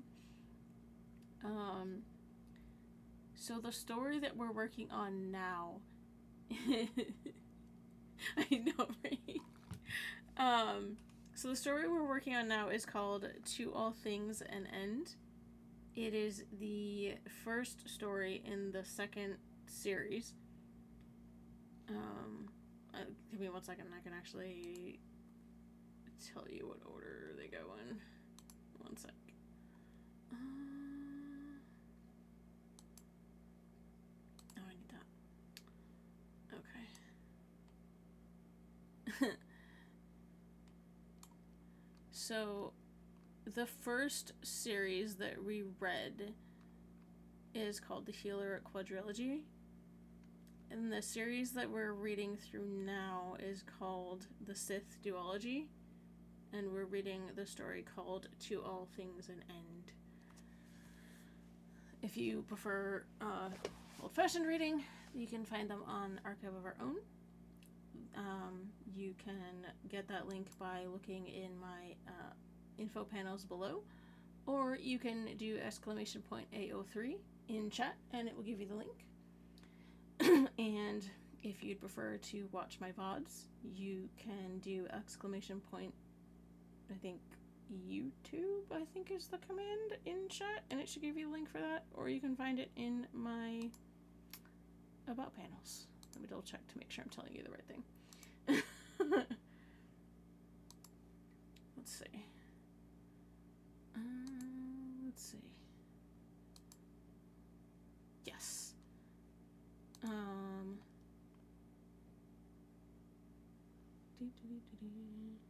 Yes. So !AO3 will give you the link to my AO3 profile.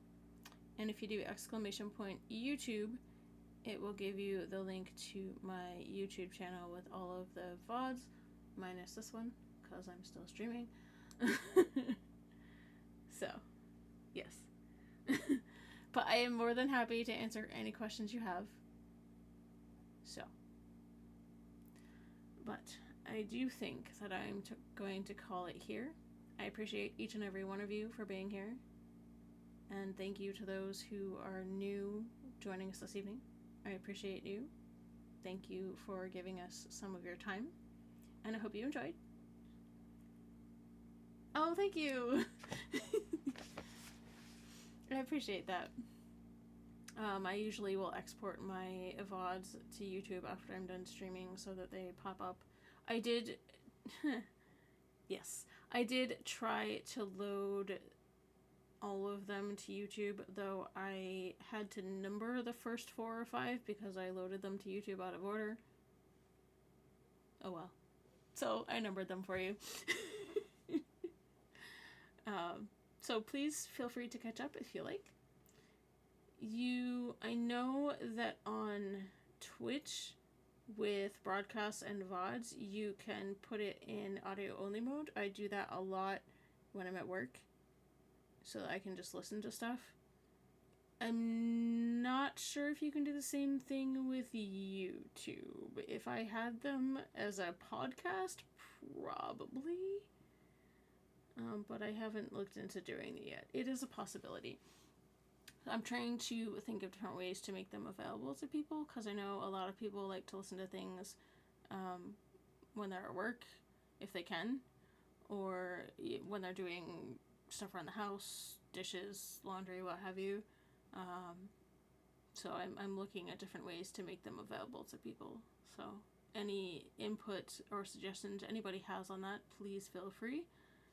And if you are not in my Discord and would like to be, here's the link. It's nothing fancy right now. I'm just barely getting it off the ground, but you are more than welcome to join and hang out. And if you are a writer, a streamer, any kind of creative artist, anything like that, I do have various channels to share your content if you like. So please feel free to do that. My intent with this stream and the community that I'm trying to build is to have people that are of a like mind, and to give everybody a space where they can feel comfortable sharing the things that they do and the things that they're passionate about. So again, I appreciate each and every one of you for being here this evening very much. Thank you. Still getting used to this whole streaming thing, so just bear with me, and we'll continue reading. I believe that my next stream is going to be next Wednesday. Yes, next Wednesday. It's the 17th. Same time, same place. I will stream. I stream every Wednesday, 7 to 9 p.m. Eastern, and every other Sunday, 7 to 9 Eastern. last couple of Sundays were an exception. Things have been weird. So, I do try to post updates on schedule changes in my Discord. And if you're part of Survivor Squad, Stay Alive 7's community, I do try to post stuff in there when I can, but I don't always remember. So, and you can always check privately on Discord as well if you're curious. So, multiple ways to find out. Again, thank you so much for joining me this evening. I hope you enjoyed it, and I hope to see you back again for our next